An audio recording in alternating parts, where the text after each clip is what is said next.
Good evening, everybody, and welcome to another Arcadia Round Table podcast with the familiar crew. You can see they're all very familiar. You got myself. I've got a name, but I'm not going to say it because it sounds weird saying my own name out loud, so we'll just gloss over that. And of course, we're joined by the Darge Knight, as usual. Darge, have a little sip of that and then tell us how you're doing. Yeah, not bad, mate. Not bad at all. Been a good week. Has it? Yeah, it's been alright. It's not like it's been alright. Nothing really to complain about. Been playing some games, but we'll talk about them in a minute. But yeah, introduce our special guest. Yeah, so people might have been tuning in expecting to see Luke. Luke has eaten something bad, and we tried to convince him. We said, Luke, just set up your podcasting stuff in the bathroom. It's fine. People want to hear you talk. But he said, and this kind of cut me deep, he said that he values his dignity more than this podcast, and he's not going to do it. So he has not done that, but it doesn't matter because, you know, we've got some of you, if you've been around this channel and this community for a long time, you'll remember this face. It's Harry Kane, but it's not Harry Kane. It's JT, also known as Jonathan Garrett, representing Burly Bird Media. JT, is it right to keep calling you JT? I think we just roll with it, because also if we're going to go with the dignity option, I've now lowered mine enough to make sure I'm here bang on time, on cue, no issues at all. So, all good stuff. Thank you so much, Asa, for having me on, man. It's a pleasure to be here, as always. Tell us, because some of the people here won't know who you are. Tell us a little bit. Who is JT? Who are Burly Bird Media? What are you all about? So, much like the amazing community that you've built, you guys together within Gaming Arcadia, Burly Bird Media is a series of podcasts, live streams, and also Discord as well, where we are sharing our creativity, talking about games, and also just hopefully fostering a sort of a welcoming and creative space for anyone that wants to jump in. I had the pleasure of streaming with Asa many moons ago, and we have done sporadically ever since. My absolute favourite thing we ever did together was the entirety of Halo 1. Co-oping that together was an absolute blast. And yeah, just as I say, just we're very much in sync with what I know you guys are trying to build here and what you have built already. And it's just great to be on the show. It is an awesome little place because I'm in there as well, and I know you've got a lot of video game stuff, but you've got a local arcade, you've got board game going on, you've got Star Trek things, you've got acting podcasts. You got a lot going on around JT World. Do indeed. So it's if you do happen to be perusing any of the interwebs, then we are at Burly Bird Media on everything. But as I say, it's we are very much in keeping with the spirit of what Gaming Arcadia is, and feels an absolute treat to be jumping in with you tonight. Fantastic, because you are obviously in our Discord as well, and this the Arcadia Round Table does that. It's a community event, so we're going to get into it. Amongst all of those things that you've just been talking about over the course of the past week, have you had time to stroke a cat? I mean, to play any games? Well, there's been plenty of this going on. There's been a lot of Pumpkin going on, who seems to be making a cameo appearance in every possible recording that I ever do. He's having a great time. Please enjoy his occasional tail going up my nose while we're speaking. Yes, on the gaming front, I've got a few different bits and pieces on the go right now. I've been on the single player side. I've been playing Dragon Age, the Veiled God, which I know is obviously something we're going to be potentially discussing tonight. Really enjoying that, but I'm only a few hours in. I'm only able to steal a few minutes to myself at the moment. So playing a bit of Dragon Age, also playing Journey to the Savage Planet in co-op with my co-host Mike Hazelton from the Xbox Guide. That actually been a real surprise. It was a little Game Pass gem that we discovered recently, and been having a really good time with that. It's appreciated how tongue-in-cheek it is. It doesn't take itself too seriously at all. So I've got Dragon Age, which very much embeds its world with something that's very grounded in a fantasy sense, but it takes itself very seriously. And then we've got our co-op adventures with Journey to the Savage Planet as well. So they're kind of the two main things I've been playing over this last 7 days or so. So Journey to the Savage Planet, I remember the artwork as being somewhere between what's that Hello Worlds game? No Man's Sky and Outer Worlds. Right, just the artwork. I can't remember the game at all, but the artwork kind of evokes those games. What is it actually all about? What is the game? So you are a gun for hire, an astronaut that crash lands on a planet. You're in service to a sort of like a slightly self-aware and very sort of self-deprecating corporation. Your job is to scramble up enough supplies from the planet, scanning the indigenous wildlife, exploring as much as you can, and then gathering resources to finally make your escape. The entire thing is campaign co-op. It's very, very much sort of, it's very loose in terms of its sense of humor. It doesn't take itself very seriously at all. It's an FPS, but has shades of Metroid Prime, actually, with the first-person scanning and logging things. But also, it's built, I think, definitely for co-op. It's designed very well to be enjoyed by 2 players. Given that it's on Game Pass too, low barrier to entry there, which has been lovely for us to kind of dip in and give it a go. It's good fun. See, I do a lot of co-op streaming, and I'm looking at this thinking, there's an idea. That one might join the roster in the near future because it looks pretty entertaining. Darge. Yeah, and also I think there's enough gaps between stuff that it means you can actually still have a conversation and it doesn't feel like you have to always be about the game, which is all good. Yeah. Darge, have you played this one? But hearing JT talk about it reminded me of a game that I did play, The Invincible. And obviously that's heavy, like it's just campaign focused. I think it's single player as well. But being marooned on a planet, and like JT said, you're sort of like parading around, like trying to learn things and stuff like that. So it sounds similar. He's had a freeze up. But He has had a freeze up. He's had a freeze up. But yeah, it sounds similar. But no, I remember it coming out though. I remember like when you were talking about it, but not saying that I've played now. Let me just draw attention to this smart monkey that is playing in VR. It's a game for me.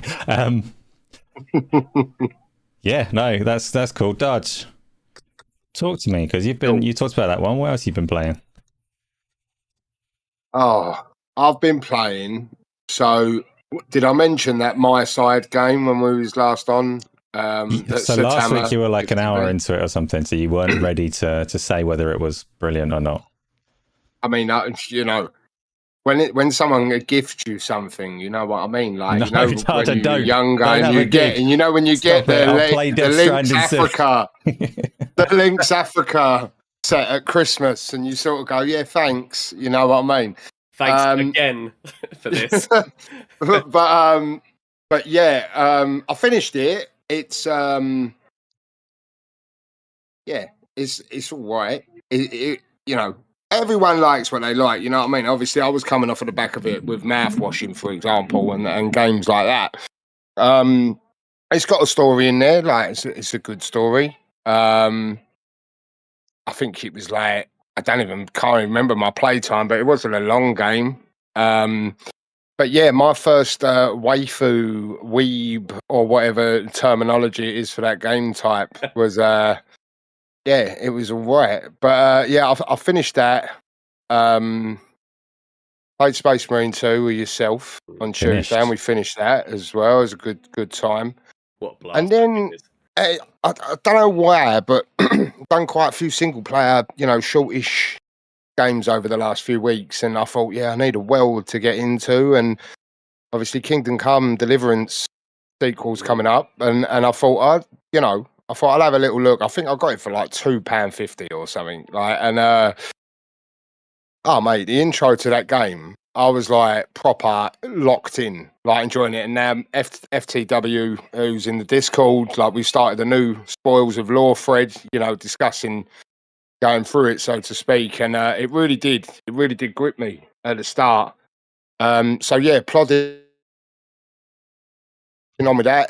Earlier on today, someone who I'm in another social circle with, they gifted me EAFC 25. I used to play FIFA, so I've been playing a bit of that as well. And then obviously, when we'll go into it a bit later, Ninja Gaiden Black 2 Black.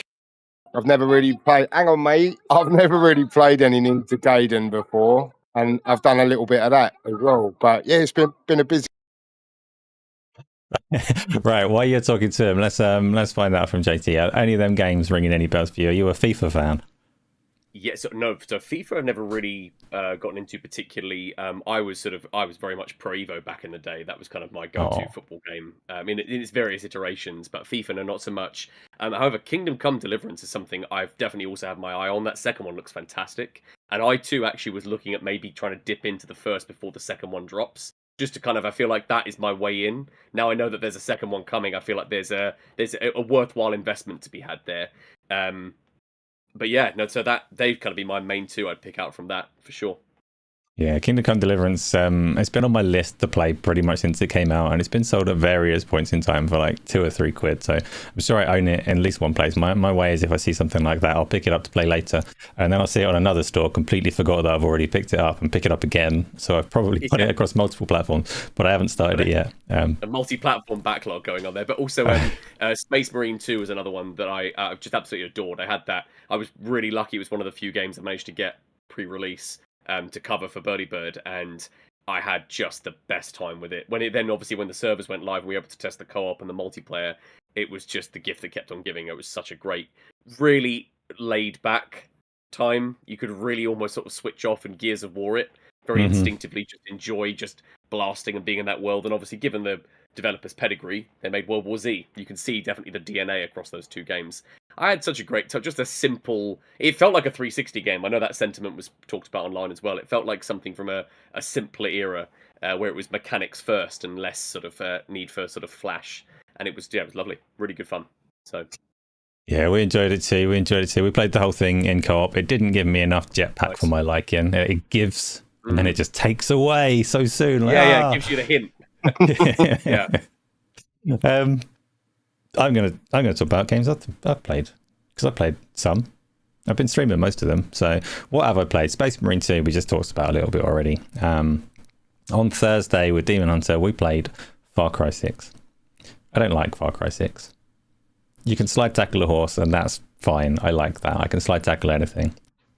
But besides that, I feel guilty for saying I don't like it. It clearly does a lot right.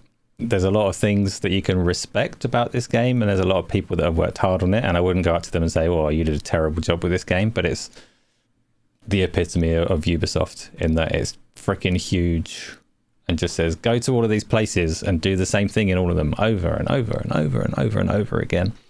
And despite only being like an hour into it, 2 hours into it, whatever we did, and playing it on co-op, which makes everything magnitudes more fun in terms of the levels of chaos and all the rest of it. I can't face playing it again, I don't think. Yeah. So does it do the Ubisoft thing where they introduce like, here's 18 characters that we expect you to narratively care about, and then you have no concept of what actually the purpose of what you're doing? Is it a bit of a bombardment? I'm not sure I was paying attention enough to recognize that many of the characters, which might kind of align with what you're saying. But yeah. I don't know how many of them I was supposed to care about going forwards. One of them definitely died. You got the box art duo that I'm sure will carry on throughout, but no, you're right, I didn't care about any of them very much at all. Definitely when I was doing the little trying to get into playing it and not really knowing what was going on, because I did a little bit of the tutorial when it came out a couple of years ago or whatever, picked it up where I left off to get to the point where it lets you play the co-op, and I definitely killed more civilians than I did hostiles because I didn't really know the difference. A couple of them I ran over with a horse by accident. Some of them, they're like, you've got guns, I'm shooting you, you're not pointing them at me? Oh, I should have asked questions first. Never mind, I'm a monster now. So if I were to play it, I may as well carry on being a monster. That's the problem, isn't it, where you sort of don't really have an investment in the reason for you doing things often in those worlds, which is because they do unfortunately make it feel like a tick box exercise where it's bloated and there's just things you're supposed to go to on a map in order to arbitrarily complete them. I always found that frustrating with Ghost Recon, the last two, Wildlands and... forget what the most recent one was. Was it Breakpoint? Yeah. And both of those, I think, suffered from the same problem, which is that they introduce so much narrative context, make it very top heavy. It's very exposition heavy and very character heavy, and then you just don't care about what you're actually doing because there's no attachment to the characters or the objectives you're completing. And it sounds to me like that, despite the co-op obviously automatically making things more enjoyable, that it still suffered from that problem of not providing enough reasons for you to care about what you're doing, and that can create an immediate disconnect, I think, if you're playing something like that. Yeah, it is. It's a long-term Ubisoft problem that they're kind of notorious for now as well, because everyone recognizes a Ubisoft map, and they have kind of moved away from it in their more recent releases with Avatar and all the rest of it. I'm not sure about the Star Wars Outlaws because I was put off by all of the stealth in it immediately. I've only heard good things about Assassin's Creed Shadows, so maybe Ubisoft, despite their woes, troubles, financial difficulties, and all the rest of it, maybe they're going to deliver something really good soon. Yeah, those previews suggesting, I know we'll get to it eventually, but those previews suggesting that the delay was the right call. Yeah, we may get to it. We may not. We'll see how the evening goes. Because I've got to tell you all about this skiing game that we played. So yesterday on Fridays, it used to be Sundays, but we've moved it to Fridays. This is a little plug. You should join us if you can. We play community games on a Friday. We played games for 5.5 hours yesterday. Started with Forza Horizon 5. That was a disaster because as brilliant as that game is, as pristine as that game is, the online functionality is still dodgy as fuck. And it just so happens every time we've played that in a community game session, there's always one person that gets brutally excluded because the game just doesn't let them in. On this occasion, it was me, the one that was streaming the content, that was brutally excluded. So it wasn't the most entertaining of spectator events while everybody else was racing. Yeah. But then we moved on and we played that skiing game on Game Pass, the Lonely Mountain Downhill. Yes. Whatever it's called. That one. My co-host from Burly Bird, Mike, had actually messaged me yesterday just saying, have you seen this? We should maybe think about it. So nice to get some validation from you guys. I definitely trust your opinion on that. So nice to hear. It's one of those, it's deliberately quite difficult to maneuver and control. And that's part of like its entertainment value. So yeah, it's funny. It has some performance issues. It's quite a small studio that's put it together, and we had some issues with matchmaking on there, but it was less troublesome than on Forza Horizon. We managed to push through. We managed to get a good number of downhill skiing events and deaths. Nice.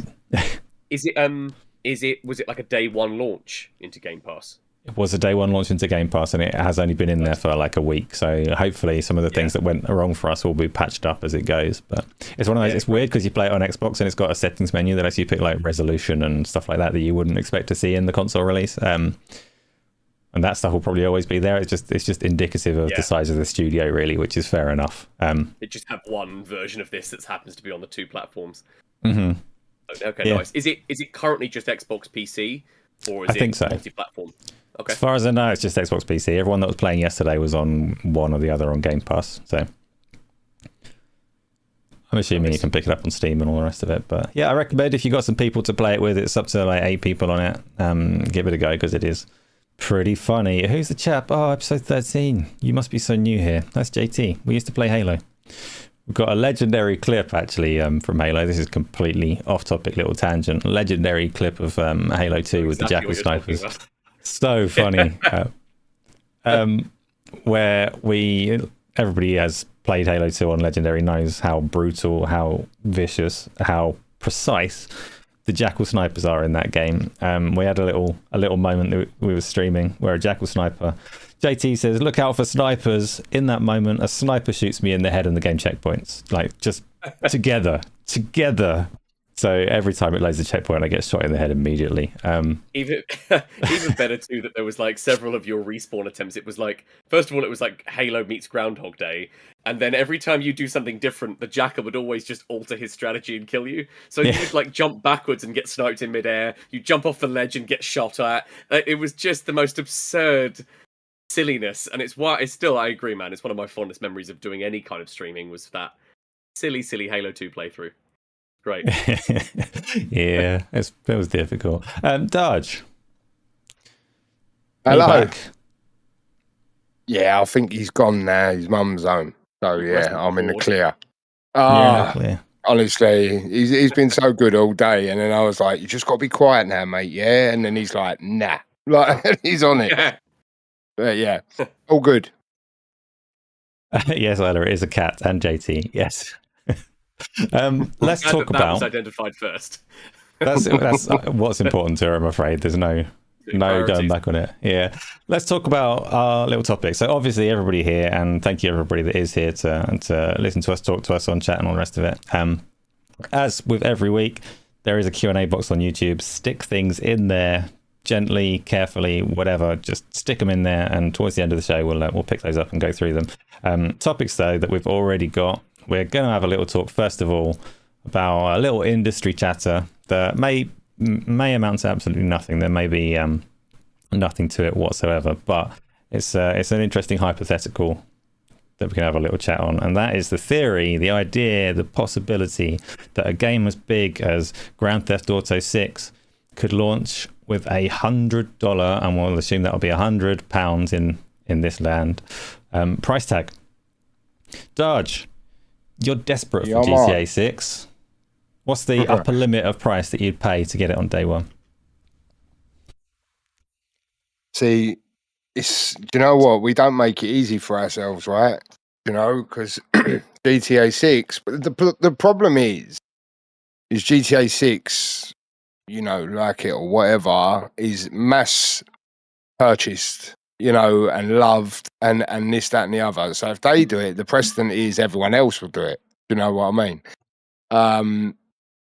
Yeah, you can't be doing £100 for a game. Not if the system, you know, especially if you're on console, like if you're paying £450 for the hardware and then getting charged a quarter of that just for one title, you know. But I feel like I watched a video the other day and someone was saying, like, if this comes to light, this might be what the industry needs as a crash because of spiraling costs that the developers, like you see Ubisoft, you know, who have been around for a long time, and now all of a sudden they're like in a mess, you know, and it's because of spiraling costs, like we've mentioned about Skull and Bones, and all these, like, just getting out of hand with game development, and it feels like they need to reset, you know, like with regards to realism, with costs and what they're charging the consumer.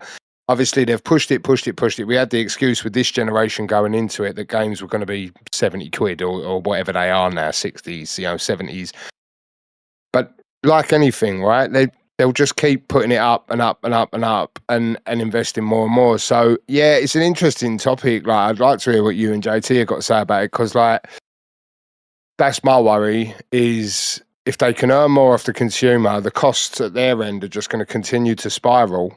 And where does it stop, right? You know, so I feel like there needs a little bit of what the video said, like a reset, so to speak, you know, and the developers get their costings better and right and more realistic instead of spiraling out of control. And then as consumers, we will benefit for a more fairly priced game. You know what I mean? But what are your two?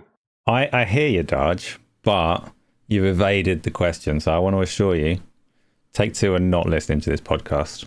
So what you say is not going to influence this. Kojima is not watching this podcast. So what you say is not going to influence this. Just, he's over there. I know I ducked the question, but like, you know, I'm playing games on PC these days, right? So we don't really pay what the console user pays anyway. Well, PC I'd have to wait anyway. I would have to go and buy a console, and $100. It's too much. I wouldn't do it. I'd rather just wait for the PC port. If it came out at £100 on console only day one, I'd just wait for the PC. You know, especially if Kojima gives me Death Stranding 2 day one on PC. That'd be me. You know, but yeah, no. So the answer to the question is no. £800 is the answer to the question. That's what you would pay, I reckon, for Death Stranding 2 day one. Oh, absolutely. Absolutely. Day and date. I'd want £800. I'd want Kojima to install it for me. Like, I'd want it here. Yeah. I'd just have to close my eyes and imagine he was actually here doing it, putting the HDMI cable in the back of the TV and everything. Absolutely. Yeah, I'd want him to update my controller for me. Like, I want him to do all the title updates, please. The cable management. Yeah, exactly. He's coming in with some cable ties. It'll be great. People get the wrong idea. But the notion, I think, of it being some sort of, you know, this build up to a potential reset, right? That we're sort of reaching this point of complete inflation. Budgets have grown beyond anything tenable for these studios to maintain their sustainability, and then of course the price to consumers continue to gone up. So therefore, inevitably, only the absolute top end of that hardcore audience is going to be able to afford to be there day one. So it's a nice sentiment, this idea of a reset. But when you look at the trend of closures and layoffs and cutbacks within the industry, I feel like any systemic reset will only actually, it won't really affect us as the consumer. It's going to affect developers and their job titles as studios and positions decide, right, well, now this investment is too great. We simply cannot push this any further. We have reached capacity of what we're able to deliver, and there's only so many price up increments we can do to consumers that they'll accept. So actually, I think that any kind of crash, reset, something would actually hit developers more than they already have. And that's a really dicey proposition, particularly in the AAA space. It's where that sort of double A experience, your Focus Entertainments and your Devolver Digitals have kind of found a new lease of life, where those budgets aren't an indie budget for a title. Those games are priced at 30, 40 quid, and their budgets aren't, they're not just as small as some, throwaway indie game. They're actually occupying a slight gap now between what was traditionally indie and what was now the top end of AAA.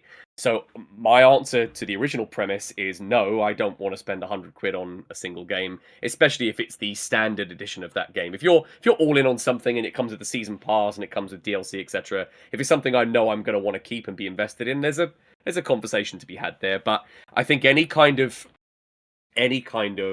peak that we hit and therefore subsequent crash, I think that's going to affect developers more than anyone else. I don't think we're really going to feel the impact of that. Mm-hmm. So for me, the idea of we'll say Grand Theft Auto 6, but you could apply it to any game really. A game coming out for $100, 100 quid, whatever it may be. When you're the publisher and you're trying to sell this game, you can look at supply and demand, and you can look at the fact that it's Grand Theft Auto and there's an audience that will pay that much for it because it's going to be the biggest game of the decade, whatever it may be. But ultimately, the highest price isn't necessarily the price that makes them the most money, and their sole intent is to make the most money. If you charge 100 quid for $100, you are shrinking that audience. And yes, some of them will pick it up later. You can price things at multiple price points over the lifespan of the game, but there's a tipping point where you are just shrinking your revenue by charging more money, not growing it anymore. And I think that particular number, that $100, 100 quid, whatever it will be past the tipping point that it makes too much of an impact to actually increase their revenue. So I don't think we'll see that. I hope that we don't see that. And I say this as someone who looks at the industry and looks at pricing and looks at like the equation of what makes up the price and how that can be applied to cover the cost of development, the budget of the game and all the rest of it. And I feel so bad for small studios. I feel so bad for studios in the VR space who aren't allowed to charge a lot of money, but also have a tiny audience to recoup their development budgets on. And I get that it is actually a very complicated situation to try and price things correctly and fairly against the perception of what consumers are used to in the video game space. But for me, I am that consumer, and I'm always going to say, please give it to me as cheap as you can, because any other stance would be... Well, Darge made a really interesting point there about, like, if you're not currently a console owner and your PC is your main platform, the investment you'd have to make to actually get in there day one, knowing that PC release is inevitably going to be after launch on Xbox and PlayStation. Even if you're just, imagine if you bought a Series S for $250 or whatever, if there was a Black Friday deal and it was 200 quid, and then you're paying almost 50% of the cost of that console again for one title, that arguably from a technical standpoint is going to be the weaker version, if that's quote unquote something you are, a metric that you care about. So that's suddenly a really tall order. 350 quid for a Series S and one copy of GTA 6 at 100 quid. That's a tough value proposition, I think, for them to justify. So what that looks like moving forward, I mean, I was hoping it would we'd have hit this £70 mark, which we have this gen, and that at the very least that would be what we're shooting for. I think that is a reasonable price for a base edition for the size of that game. But I think even £80, I think I'm gonna struggle to get on board with. Beyond that, and 70 was a tough pill to swallow at the time. I had Game Pass though to mitigate that. So I have every platform. I have Switch, PS5, and Xbox. And knowing that I have Game Pass, actually, weirdly, I've probably bought more games in the last year because I know I'm getting so many of the first-party titles for nothing as part of my sub. So I'm actually more likely to spend that 60, that 70 on something that I know I want day one. That starts getting pushed even higher, and I just feel like it's the nickel and dime problem, and I just don't want to be pillaged, have my wallet completely invaded by that. So yeah, it's just like, I feel like if we just took Rockstar for what they deliver and we go, yeah, all right, but it's the precedent. You know what I mean? It's, Ubisoft and EA, you best believe once that door's open, then they're all going to go and justify it and go, well, this is the benchmark now. And like I say, really what needs to be done is a little bit of in-house. It's seeing layoffs because they're easy to make, right? Let's just cut people out. You know what I mean? As opposed to let's actually look at our budgeting, not in regards to salary, but more scope on whatever. Everyone's trying to build this super mega, like AAA polished live services and, this, that, and the other. Everyone's chasing that dream and running the risk with the money. And then what's the easy option for them? Either cut people out, and sack them, or put the price of the game up. Do you know what I mean? So that's why, I toyed with the idea with like I say, Rockstar. Regardless, right? I think we all kind of can say GTA 6 when it comes out is going to be an experience, right? It's the first this generation. Well, I think GTA 5 was built on the 360, right? It came out on, and then they next gen'd it. So this would be the first modern Rockstar game on this sort of hardware. I'm sure it's going to be a great product. But then the rumor was around them possibly charging it $100, which is like, you say about bitter pill to swallow, and then you'll go, once the previews come out, and I'm sure it'll be amazing, you'll go, okay, yeah. But then when EA and Ubisoft and all these others start coming out and going, well, that's the trend now, you know what I mean? Like, it sets a bad precedent. So that's why I just brought it out, because I thought it was an interesting topic. No, and there is nuance to that, right? It's not an easy conversation to have, because also then you run the risk of starting to, equate game pricing and game length, and those two things being linked. And me personally, I've paid 20 quid for Journey on the PS3 when that first came out. I completed it in 4 hours, and I could have happily spent £70 on that game because I still think about that experience. So I think that trying as much as possible to separate the size and scope of a title, which, as you've just acknowledged, can balloon perhaps beyond what dev teams are able to reasonably deliver on the time frame they're given, separating that from the cost, because I suppose, like anything, the value proposition is subjective. I would happily pay 50 quid for Mario Tennis on day one, because Mario Tennis is fucking awesome, and I love it. People would look at me and say, I couldn't give a shit about Mario Tennis. I'm going to wait for that to be under 10 quid in an eShop sale. But and just by the same token, someone could look at GTA 5 and go, well, it was a 360 game that was actually ported, don't forget, twice. There was 2 versions of that game, both on PS4, Xbox One, and then a Series X and PS5 version. Some people would look at that and go, well, no, I'm good. I don't need to be buying that again and again, because that's not worth it to me. So ultimately, it comes down to your own sort of subjective take on of your investment and whether you're willing to invest that kind of money. And I suppose maybe the rumours around it is asking that question: are Rockstar therefore hedging their bets that the title that they've made is so good and the brand so recognisable that they could charge 80, 90, 100 quid, and because people's investment in it is so high, they have no issue paying that money whatsoever? That's the challenge. Yeah, Rockstar have the weird model as well, where, because they're not bound by anything, so they will put it out on console for like a year or something before the PC port. They'll get all the FOMO of people going out buying consoles to play the experience, to get their day one. Then they'll have the PC version, so then they'll go back and get double dip sales. Like, do you know what I mean? It's yeah, I just think it's weird. That's why I say, like, with Rockstar, they're very weird in their way. My worry would be more, Square Enix make their next title and then go, yeah, it's 100 quid. Like, because that's what Rockstar do.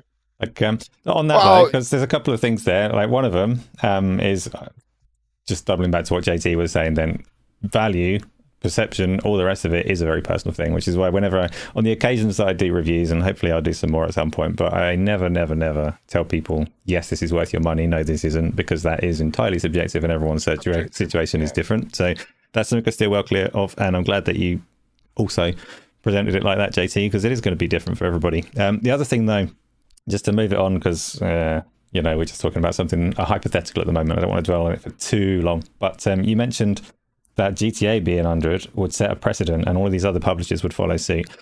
They'd soon learn that their IPs don't carry the same weight as GTA if they made the mistake of thinking that it did. And that brings us on to the other topic that you mentioned before, Darge, that you wanted to talk about, which was Dragon Age. So EA placed a certain value and a certain expectation on one of their IPs that was quite beloved. A lot of people were big fans of Dragon Age, and there's been reports this week from EA that it did about 50% less players than they had anticipated ahead of release. I think I could be wrong because I don't follow financial stuff too close, but I think that was the value that was floating around. So, JT, I'm going to go to you because you've been playing Dragon Age. What's happened? Did someone at EA do a Square Enix estimation and be like, there's 100 billion people are going to play this, I'm certain of it? Or, all right, what's happened? Is it brilliant? Is it good? Is it bad? Is it a mistake? I'm glad you referenced Square Enix and their sort of inflated projections, because they would look at, but wasn't it Foam Swords? Was that the correct name for the game? Foam Stars, wasn't it? Foam Stars, thank you. Yeah, Foam Swords, by the way, already a better name. I just thought of it. But Yeah, Foam Stars being, they sort of thought, wait, we've got our Splatoon, and then they, immediately floundered. I don't know if this is necessarily a case of EA expecting more than was then ultimately delivered in terms of sales. I'm not sure on that one.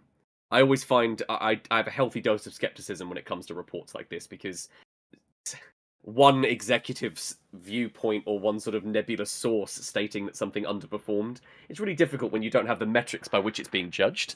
Mm-hmm. But in terms of, if you were to look at it, say, from a critical perspective, this is the sentiment from the reviews were that BioWare has returned. They are back. Mass Effect eventually will hopefully now course correct as well, just like Dragon Age now has.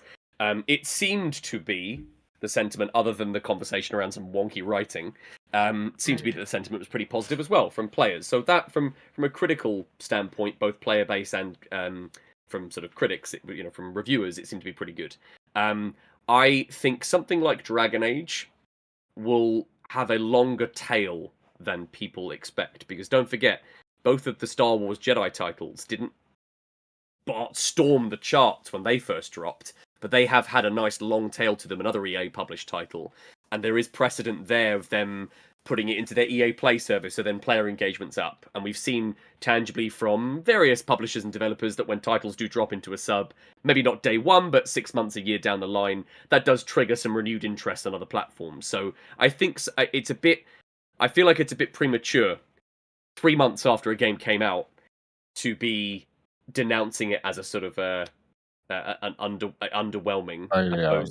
It's whether you're judging something based on how quickly it was adopted day one, or how quickly its sales will continue to develop over time. I think those are two quite different propositions in terms of conversation. I think something like Dragon Age, given that it is very story heavy and it is the kind of RPG that people tend to get to in a summer drought, I think a lot of people do wait for that under 30 quid sale, pick it up during a quieter part of the year. I do think something like that will have a longer tail to it. So TBC, I think, on that one.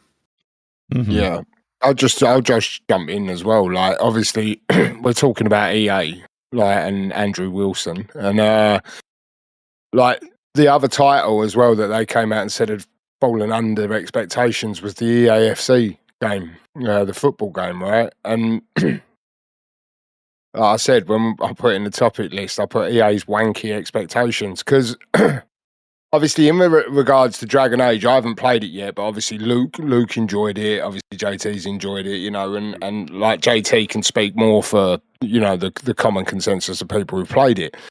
But it was wrapped up in a bit of controversy at the start when it was coming out. So, like, when they're reporting these figures, I reckon they're seeing the curve flatlining a little bit, and they're going, right, okay, so sales, like, we expected fucking silly stuff, like you said about Square Enix, and everyone expects their product to be incredible and do the best that it's going to do. And like with FIFA as well, we spoke about it in the Discord the other day. Like, I call it FIFA because it's just natural to call it FIFA, but it's not called that anymore. You know what I mean? It's called EAFC, and it's the same rinse and repeat model every year. And maybe, I mean, I just had it gifted for me, but I haven't bought a football game for sort of 2-3 years or something. Maybe people are just getting a little bit fed up with it, and when they come out and say it's done underperforming, like I say, that's their metrics. If they're overestimating everything all the time, then it doesn't mean anything to me. Like, if Andrew Wilson comes out and goes, I didn't, you know what I mean? Like, I in my job as a roofer, I expect to be praised and go, "Oh, that's the most incredible job in the world that you've done." It don't happen. Like, do you know what I mean? But it's my roof. You know what I mean? Like, you take pride in it, so it's their product. Everyone and their mother should want to play this game. That could be their expectation, but it doesn't mean it's going to happen, right? Well, the equivalent for you there is the idea of someone saying that you expect you think you've done a good job, you think you've delivered your the quality that you'd expect, and it's someone coming along and saying, "Well, why don't you build 2 roofs?" Yeah, yeah. It's just like I say, CEOs coming out and going, "Oh, it didn't meet our internal metrics," and you go, "Well, fucking sort your metric back," because it's like BioWare, obviously, Anthem, like it or whatever, it was a flop for EA, and then BioWare are back, and then there was a bit of controversy around it at the start. Some people didn't like the art style, some people didn't like the fucking, the messaging and the wokeness of it, and this, that, and the other. But like JT said, some people as well, with the likes of EA, particularly, and EA Play, they know it's going to go in there. So I'll tell you what, I won't go and buy it now. I'll wait till they give it to me for nothing. And you say that all the time, I say, give me what you can give me. And both of those titles, I reckon they have a massive spike in user engagement once they go into EA Play. And that's why I like the, CEOs of publishers and that coming out and going, oh yeah, like Capcom. What did Capcom do it about before? Was it Capcom who did it before and they said it didn't quite meet expectations? Was it that? I don't know. They've been smashing everything of Capcom. Yeah, was it? Oh, I don't know. But anyway, yeah, just when the publishers come out and go, oh yeah, it didn't meet our expectations, it's like, well, it's always it's so unspecific as well, isn't it? They never equate those expectations or those targets that they've internally set with an actual sales figure. It's so difficult, isn't it? That's why so many websites that pick up stories like this will just say, we've looked at the publicly available console store chart, it's come in at 18 and we've therefore decided it underperforms. They have no basis for comparison. They have no, like, oh, it had to hit 2 million sales to break even. Again, even I'm just making that number up because they just do not specify any of it. So it's why I think a healthy dose of skepticism, particularly in their sort of upper management approach to those things and the way they do not give any detail at all about what those metrics are supposed to be. You know what's going to be really freaking funny is if EA hired the estimations guy from Square Enix. And we're just going to get this going forward for the next decade because they needed to get rid of that guy a long time ago at Square Enix every time, like broken record. And then now it's just one publisher at a time. He's just gonna. I just want to pick your brains, boys. Because FTW's just mentioned Dead Space, and I can't remember. Did EA say that Dead Space met expectations? Because wasn't there a little bit of skepticism around a remake? I know that there was a sequel that they didn't green light, but I don't know if the first one. Yeah, but then would they not green light that because of failed expectations? Like it's it's ridiculous. Dead Space remake's fucking incredible. Like they're so. Like, that's what winds me up with their metrics and their estimations and everything. They're clearly out of touch. Like, they're clearly, to see what was happening with Dragon Age, for example, and, no longer going, well, this is BioWare. Like, anything they touch turns to gold, especially after Anthem. So we go, all right, we'll just see how it goes. And then they go, nah, it ain't done well. It's just, I really hate the publishers. It is difficult though, because obviously the publishers have to fund the development of those games, and that is the amount of funding that it gets is based on those expectations. So if they're looking at Dragon Age and their expectations were accurate, so say they like half the players weren't there or whatever, if their estimations when they were doing it were actually 50% lower than their estimations guy put out there, then maybe that game doesn't get greenlit. Right, but then that also leads into the first topic that we had with regards to spiraling costs. Pricing. Yeah. And this, that, and the other, right? So, like, if they sort their costing out, then maybe there's less metric pressure on how. Do you get me? So it all goes hand in hand, and that's why we mentioned the margins increased, right? Because and that's why we mentioned, and that's why we mentioned like the possible reset or the crash or this, that, and the other, because you're going to keep seeing possible price rising or didn't meet expectations because we spent fucking 700 million on development or whatever. Do you know what I mean? You're going to keep seeing this going forward. That's kind of why I wanted to bring them up. Because it's a bit of a state right now. It is odd, right? And the most egregious one you mentioned about them being perhaps a little out of touch is when Hogwarts Legacy for Warner Brothers was like a runaway success. Like that was even before the Switch version dropped, which again would have bumped that up.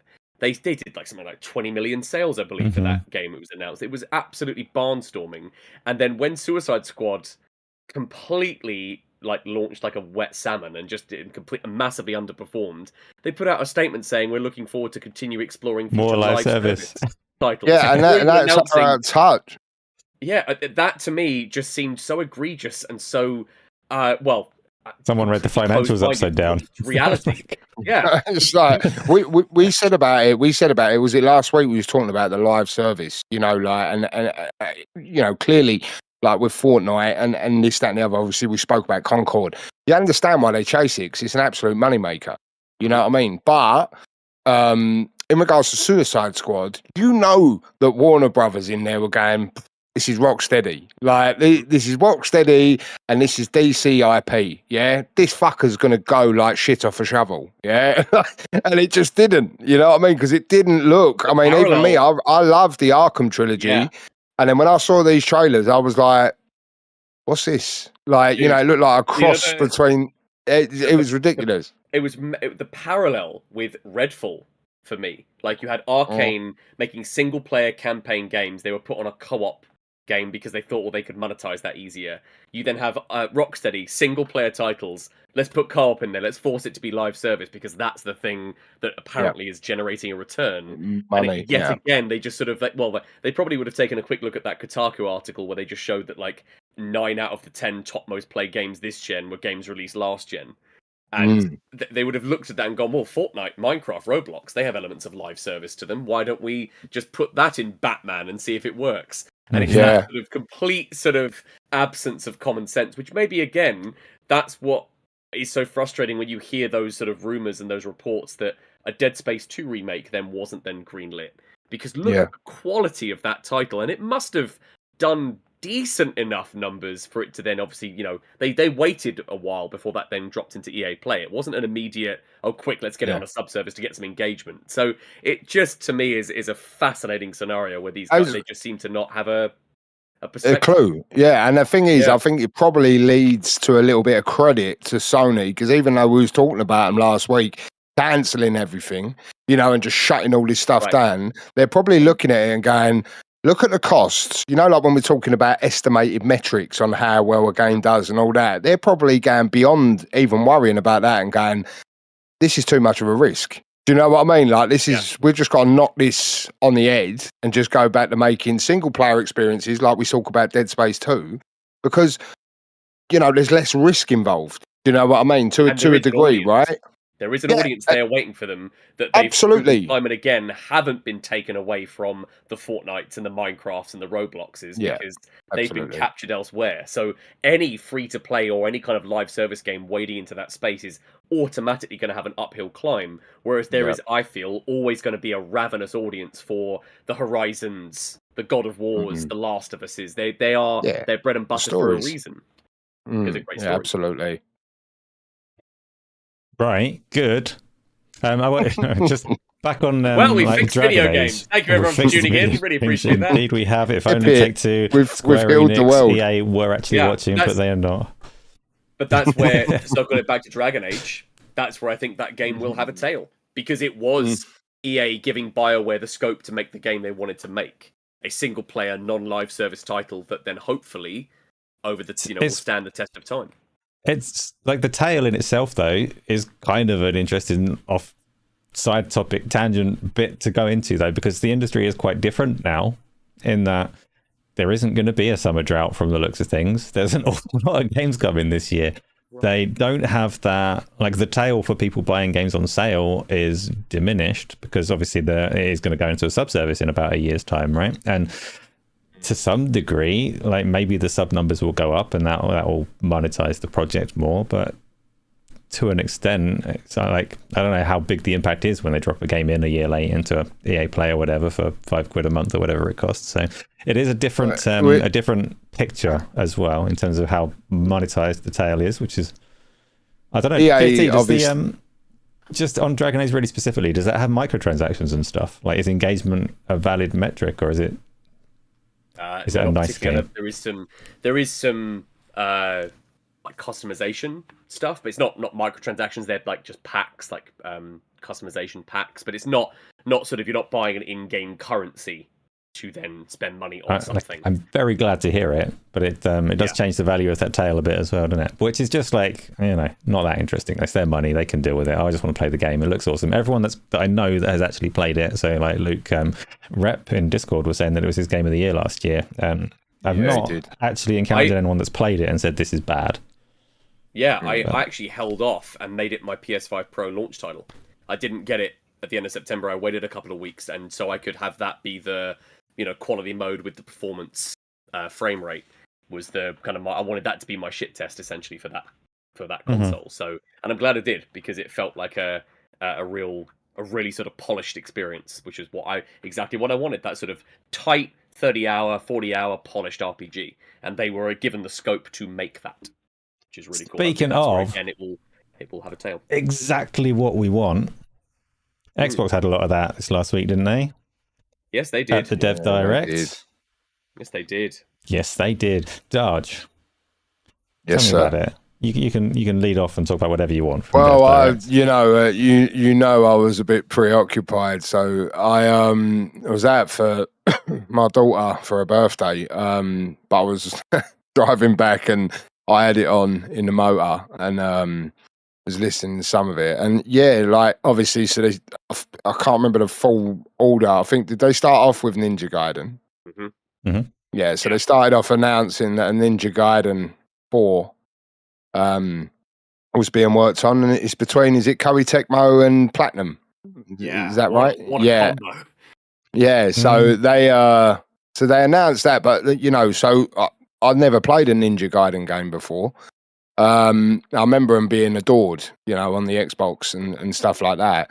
Yeah. And then they announced the sequel, Ninja Gaiden 2 Black. Is it a remastering or a remake?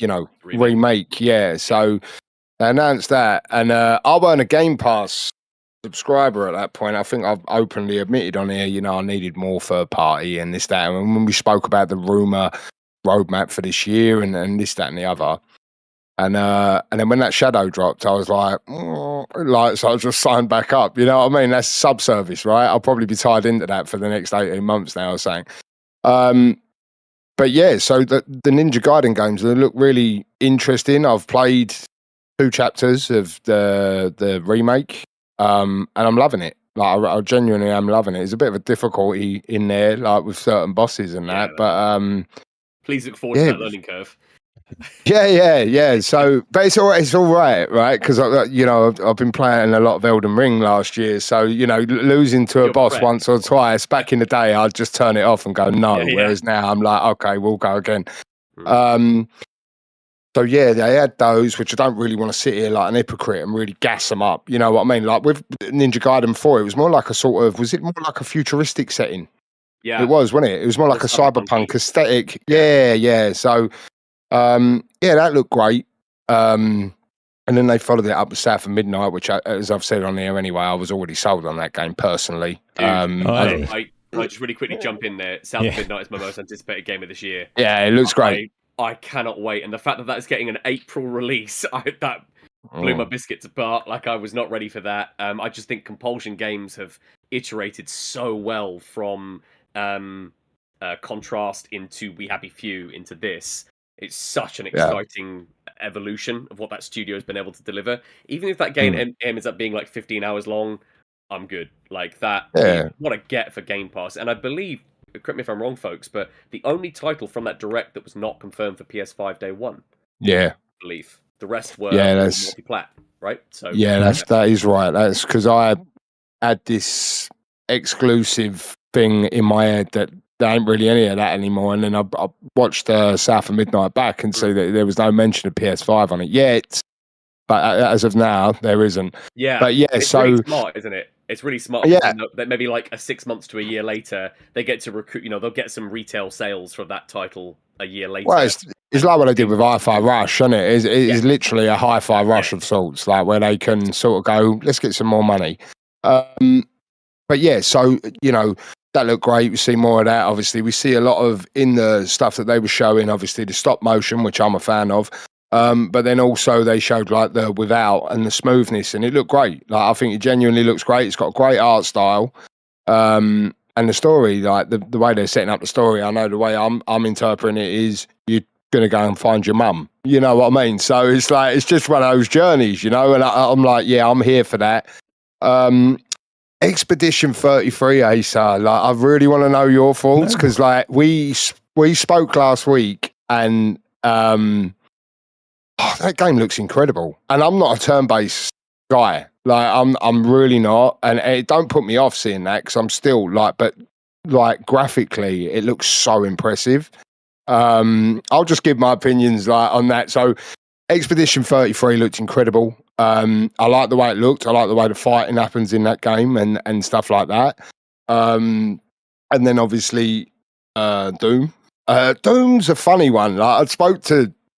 Because I openly admit that I liked Eternal. I liked the fast pace, you know, aerial, sort of like when you get in the arenas, you had like the little swing bars and you could just float around and just be a boss and this, that and the other. And then obviously when they started this presentation and they said like, you're basically just going to be a tank in this game, you know, it's still going to be fast, but you're obviously doing a lot of blocking and parrying and just pure fucking just tanky stuff, which I was like, okay, like it looks cool, like it looks really good. And then they were like, yeah, and then we've got mechs, and I was like, what? Like I was like, I don't know, the mech thing, when they showed the mech and fighting like the skyscraper high demons, I was just like, okay, like that's just me personally. Like I know I might get flamed for it, but yeah, look, it still looks incredible. Like I'll still be playing it day one, regardless, because I'm a big fan of the remakes, or the reboot, if you will. I really like the what's it called? The shield saw. I really like some of the stuff that you can do with that, like Captain America, where he's sort of like slinging that around, and just like some of the big demon types, you know, in the previous games where you'd have to really work on them for a little bit. You're just damaging them in no time in this game. Like it's obviously they said it, you know, it's software. They said it's going to be relenting. Like there's going to be loads of it going on. It's just Doom, isn't it? You know, probably unrelenting, yeah, right? No one wants Doom to be relenting. Unrelenting. Okay. Sorry, I meant unrelenting. Yeah. Relenting. No, yeah, I'm just a simple roofer. Like I'm not an intelligent man. But do not sell yourself short, Darge. Never. I'm not allowed it. Nah. But yeah, like I say, like I know it's a very quick, so I want to hear your opinions as well, like very quick thing over it. But I think the presentation, these Dev Directs, like they haven't really missed on one of them as far as I'm concerned. I remember the Hellblade 2 one where they was taking us on a tour of Iceland and it was a bit like, what? Like, you know, but there was a shadow drop. There was a new title announced there, which was obviously the question mark game that we knew about. And the other stuff there, I mean, like I say, Expedition 33 and South of Midnight. Like, Doom's Doom, right? Like, do you know what I mean? I'm really excited for Doom, but I think if anything from this, Expedition 33 and South of Midnight have just gone up. Like, you know, and I think they both come out within a week of each other. Oh, no. Yeah, no, I think it is. They're both April games, 100%. Like, South of Midnight's early is it a week? April, Expedition's at the end. Oh, okay. So, it's, yeah. But, a couple of weeks between them. It was a great little showcase. Yeah, and they're all coming in the first half of the year again. I think they've done that before. I don't know, I might be wrong now, but I'm pretty sure these Dev Directs show you like what's.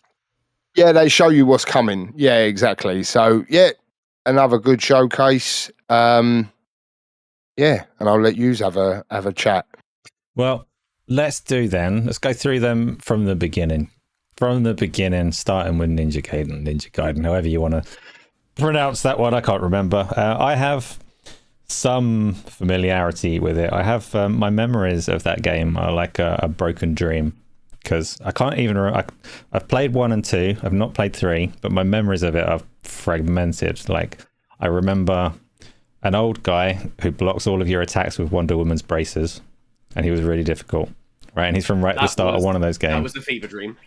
That's part of the fever dream, but it's true. It's in one of them games, and I remember a big, like a spiral snake or dinosaur bone skeleton boss / platform section. I can't remember what the hell it was.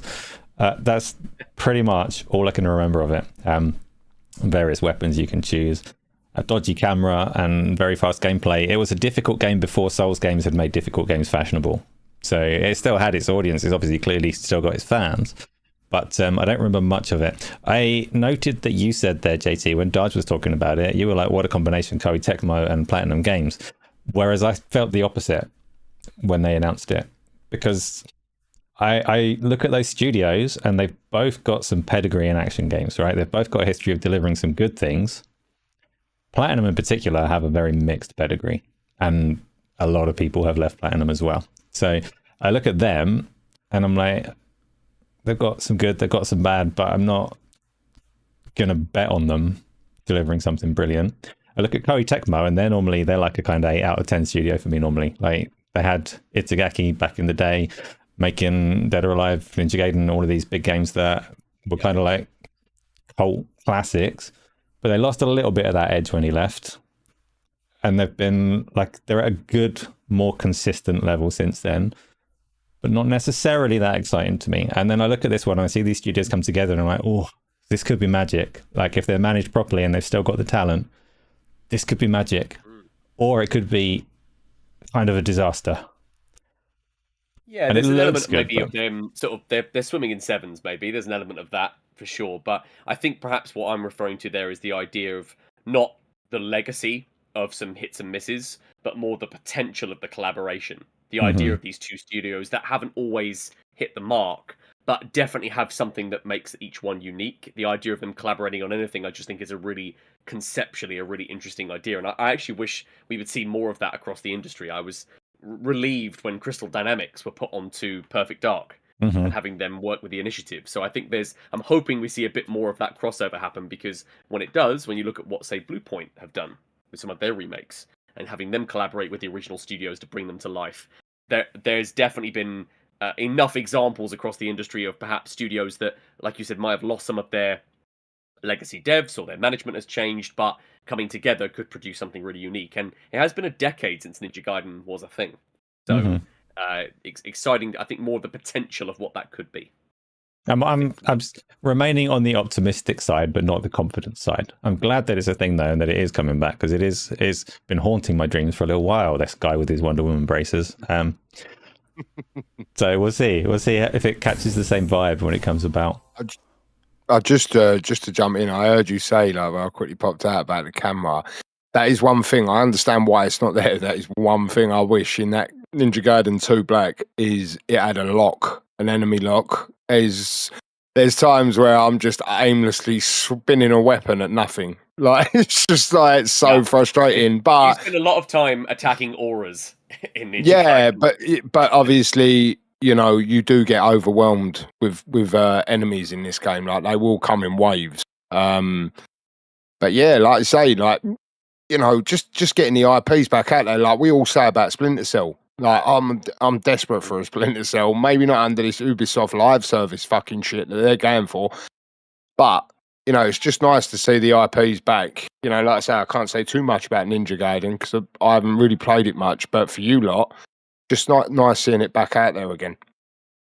It is. If anybody is bored and has multiple browsers open, have a little pop over to Twitch and say hello to Murdoch. Thank you for following the channel, Murdoch. Most of the people are over on YouTube at the moment, but do want the conversations flowing everywhere. Oh, that's so jolly. So Murdoch is actually Stephen Murray, the voice of the Knockout City DJ. Awesome! He's part of our community at Burly Bird, and I have a podcast with him. Shameless plug. Where we discuss performing arts. So he's been a huge supporter and is very much someone who will champion what you guys are doing here. So shout out to you, dude. You're an absolute legend. Welcome, Murdoch. Right, let's do whatever we were talking about next. So that's Ninja Gaiden. JT, did you play that? The original ones? Are you a fan of them? Yes, I did. I was obsessed with the original first two games actually on the original Xbox, and had many a controller crushing hour playing that game. Prove it. Who's the guy with the Wonder Woman braces? That is your fantasy, and I'm not going to indulge that. Is it not real? So, no, I'm pretty sure it's real, but I want to leave everyone watching with a 2% doubt. You know what I mean? Just a little something that maybe Ace is just projecting. So yeah, no, I had an absolute blast playing that thing. It was relentless, and I think you mentioned it, Darge, kind of almost like, or maybe you use Asa as well, the idea of it being sort of difficult games before they were fashionable. You know, it was very much carving its own niche for itself. But I also remember thinking I so associated it with Xbox. I know it was multi-platform, but just because of the kinds of games they were making at the time in that original Xbox era that didn't particularly continue in the 360. I think it was very much a product of its time. And the notion of it coming back again and then getting a shadow drop of the second game remake was very exciting. Just from, we've said it before, the directs, those developer directs, I think are the best thing Xbox put out in terms of their 100%. And actually, someone mentioned it in the chat earlier on YouTube, Gaming with Passion, saying how first half of this year is just barnstorming, both for first party and for third party. Because don't forget, we're getting Rebellion's Atomfall, that first person FPS. Oh yeah. Sniper Elite Resistance coming out next week, which I'm very excited about. We've got Ninja Gaiden at the end of the year, but also got Kazan. Yeah. Kazan, the first Berserker or the last Berserker, whatever it is. But that looks good.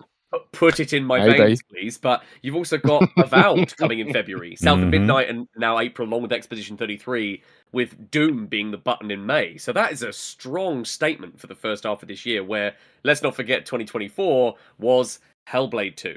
Like that is what we got in the first sort of 7 months. So we did speculate on it last week as well, didn't we? Where we said like maybe the acquisitions of Bethesda and ABK, maybe not ABK so much, maybe they've still got time, but you know, these $70 billion investments that Xbox have made, maybe they're going to start bearing the fruit now from this point onwards, right? Maybe this is the benchmark. So yeah, it's interesting times, definitely.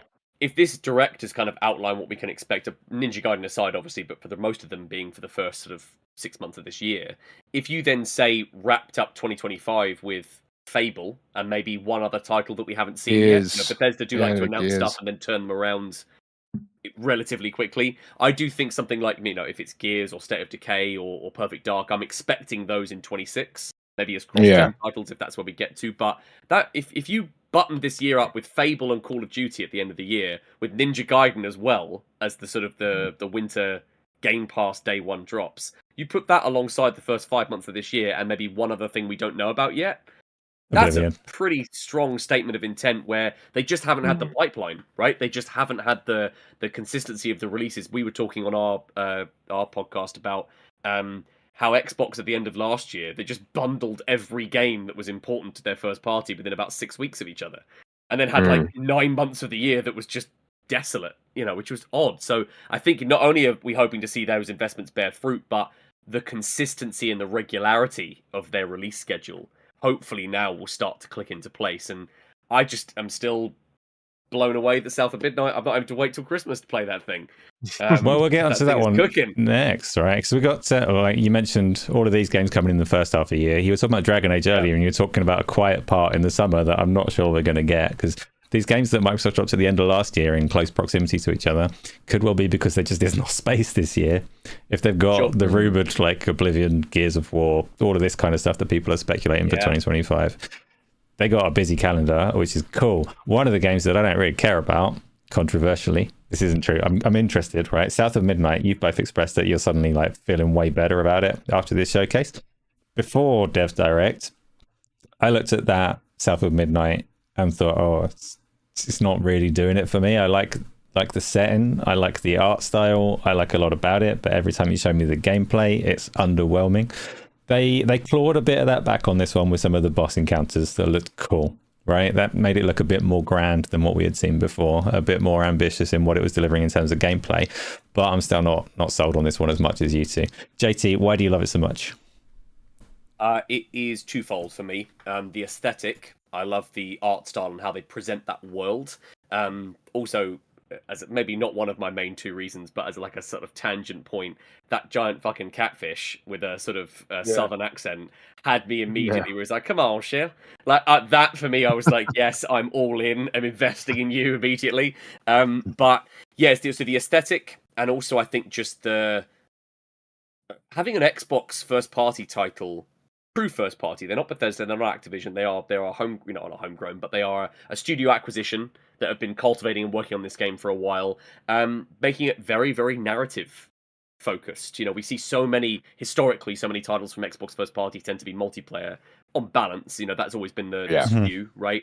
And I think the notion of them doubling down on a studio that's had okay success, but sort of a bit of a swimming in sevens again with things like We Happy Few, for them to really be investing in this and giving them clearly the resources to make a game of that polish and that visual style, that just for me, just the ambition is so exciting. The aesthetic and the ambition combined together, just delivering something that looks really unique. I can't safely pinpoint what this game is also like.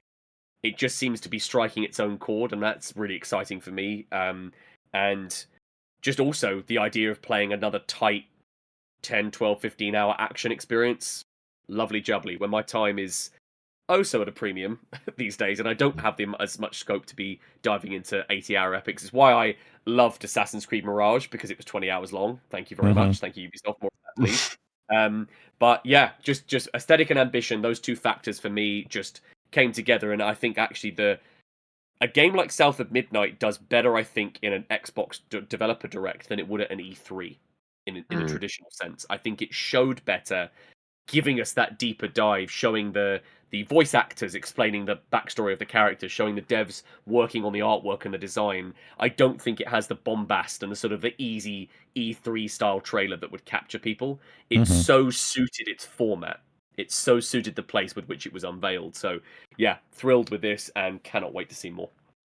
It is. You touched on a thing, like my favorite thing about Xbox at the moment that I hope lasts forever. I don't know if it will last forever, but I hope it lasts forever, is that they are letting their developers make things that they want to make. Really clearly, like not... You mentioned there previously the generations gone by where you've got like, you're going to make a game that's going to meet these bullet points. It's going to have multiplayer. It's going to have this element. You're going to have these microtransactions, and it's going to have this kind of cinematic feel to it, or it's not. Now they're like, yeah, a lot of people might not like this, but you believe in it and we believe in it. Go and make it, and then we get things like Hellblade last year, and I love that. Yeah, Grounded wouldn't exist without that approach. I don't think Obsidian will be making Outer Worlds 2 right now alongside Avowed and Grounded. I don't think those titles would exist. I don't think In Exile will be making Clockwork Revolution if they weren't given that scope. That's the exciting thing, like what JT touched on with regards to Compulsion, say when they were more like AA, is they got picked up by Xbox, and then Xbox said, all right, We Happy Few, they did something outside the box to a degree, like, and they said, whatever you believe in, we're going to... And what that does for me, like, even though what it really gets me excited for is State of Decay 3, because Undead Labs have tried... Like, I really enjoy the idea of State of Decay, right? But there's always a buggy issue and this, that, and the other. The fact that they've bought them in-house, and there's no release date for that game, even though that was shown a while back, so that'd be like a next year title... It gets me excited because it's like Microsoft have literally gone to them. Yeah, there's the money. Yeah, go and make the game you've always wanted to make. I'm really excited for State of Decay 3 when that eventually comes. And with regards to this South of Midnight, this is a Sony game, in effect, right? It's just a narrative single player adventure game. And that's okay. It doesn't need to have the multiplayer component. It doesn't need to have the co-op element, like and this, that, and the other. And it'll stand on its own 2 feet. Like like FTW saying there he's worrying because it's only a £40 game, like length and this, that, and the other. And there's some of the games I've played of lately. With regards to the narrative and that. Not all the games is as JT. I personally didn't like Mirage, JT, but not all games need all your time. Like, so it don't matter if it's a 40 quid game and it's a 10 to 12 hour campaign or whatever. Like, it's fine because that'll just keep you ticking over. That's the key bit, isn't it? Is that it's not an issue with having an 80-hour game, especially if it's a world you love and you're invested in. That's awesome. I think it's okay for other games to offer smaller experiences and not this push for bloat and this need for things to always be open world or systemic. Exactly. That isn't necessary, I don't think. And that's where actually something like South of Midnight fits beautifully into the Game Pass model. That, like a Hi-Fi Rush, is a perfect way of saying to people, well, okay, with our new multi-platform strategy, you might see this on PS4 in a year's time. There's no red lines, as Phil Spencer likes to yell about in interviews. But it's the idea that if you want this game, this really unique, potentially quite critically well-reviewed game, I hope, title, the earliest way in and the cheapest way in is our subservice. It will, and you have that happening regularly enough, giving people enough reasons to not only invest in it initially, but like you said, Darge, the idea of being locked into it now because of their pipeline. It's about retention, actually, more than anything else. I think we focus so much on growing subscriber numbers and worrying about Xbox's profitability, but what about keeping the people that are already in? Keeping those people invested. And a game like South of Midnight, and as an Xbox fan, as someone who likes those kind of games, that's a great get for them as a publisher, and definitely would encourage, I think, people to, Pumpkin agrees, it would encourage them to retain their sub and stay invested. I need to hear Asa's different opinion. My different opinion is, you said this is like a Sony game, and I don't think Sony would fund this game right now. Sony's approach has been very much like, this is not cinematic enough to be a Sony game. When JT was saying earlier that this is not an E3 kind of game, it wouldn't show and present in that E3 kind of way, a Sony game would. And I'm not saying this is like one is better than the other, blah, blah, blah, blah, blah, blah. I like what Microsoft are doing. There are merits to the way that Sony have traditionally funded games and polished them and taken control as a publisher and set a certain direction. Like, there are merits to that, and they've put out a lot of quality with their approach. So I'm not doing they suck, they're doing everything wrong, they would never do South of Midnight. But I think that is a difference in approach between them. And when I'm giving Xbox plaudits for funding these kind of games that aren't necessarily going to have mass appeal, that aren't even necessarily going to land, like Phil Spencer said in an interview a couple of years ago, that if they're being genuinely like allowing creators to create, they're going to get some games that don't land, and they're going to get some 60s. Sony wouldn't take that approach. This is like a stark difference between them. Obviously things have changed with this live service push, but if you look at the single player, The Last of Us, the Uncharted, things like that, it was controlled and polished to a certain degree, and there was a certain style and theme. And that's all. When I say I disagree, I just meant I don't think this is a Sony game. Yeah, so in regards to labeling this a Sony game, so to speak, I just mean the linear story, right? The journey is nowhere on a par with Sony with regards to scope, with regards to polish and this, that, and the other. I just mean, like, this is a story game. Like, this is literally going to be a linear, on the rails. It's not going to be an open world to that degree, or this, that, and the other. It's just a nice, like Hellblade 2, for example, even though that was really short, that's more akin to like a Sony game, even though the combat was light. But you get what I'm saying, like the sort of linear single player narrative type game there, whereas Xbox usually have a co-op component and a more, sort of open approach and this, that, and the other. That was the only I'm not saying for one second this is likable to The Last of Us. I'm just saying similarities with regards to what it's going to deliver. And it's a short in and out, like the label one and done, with them games, which is fine, right? That's how many times I want to play most games. Yeah, but exactly, right? So even though that's apparently a criticism of a game, is a one and done, right? But like, this will be a one and done. You'll play through it, it'll be great, and well, I say it'll be great. Hopefully, it'll be great. But yeah, so that was the only comparison. I'm not putting them on a par level playing course with Sony at all.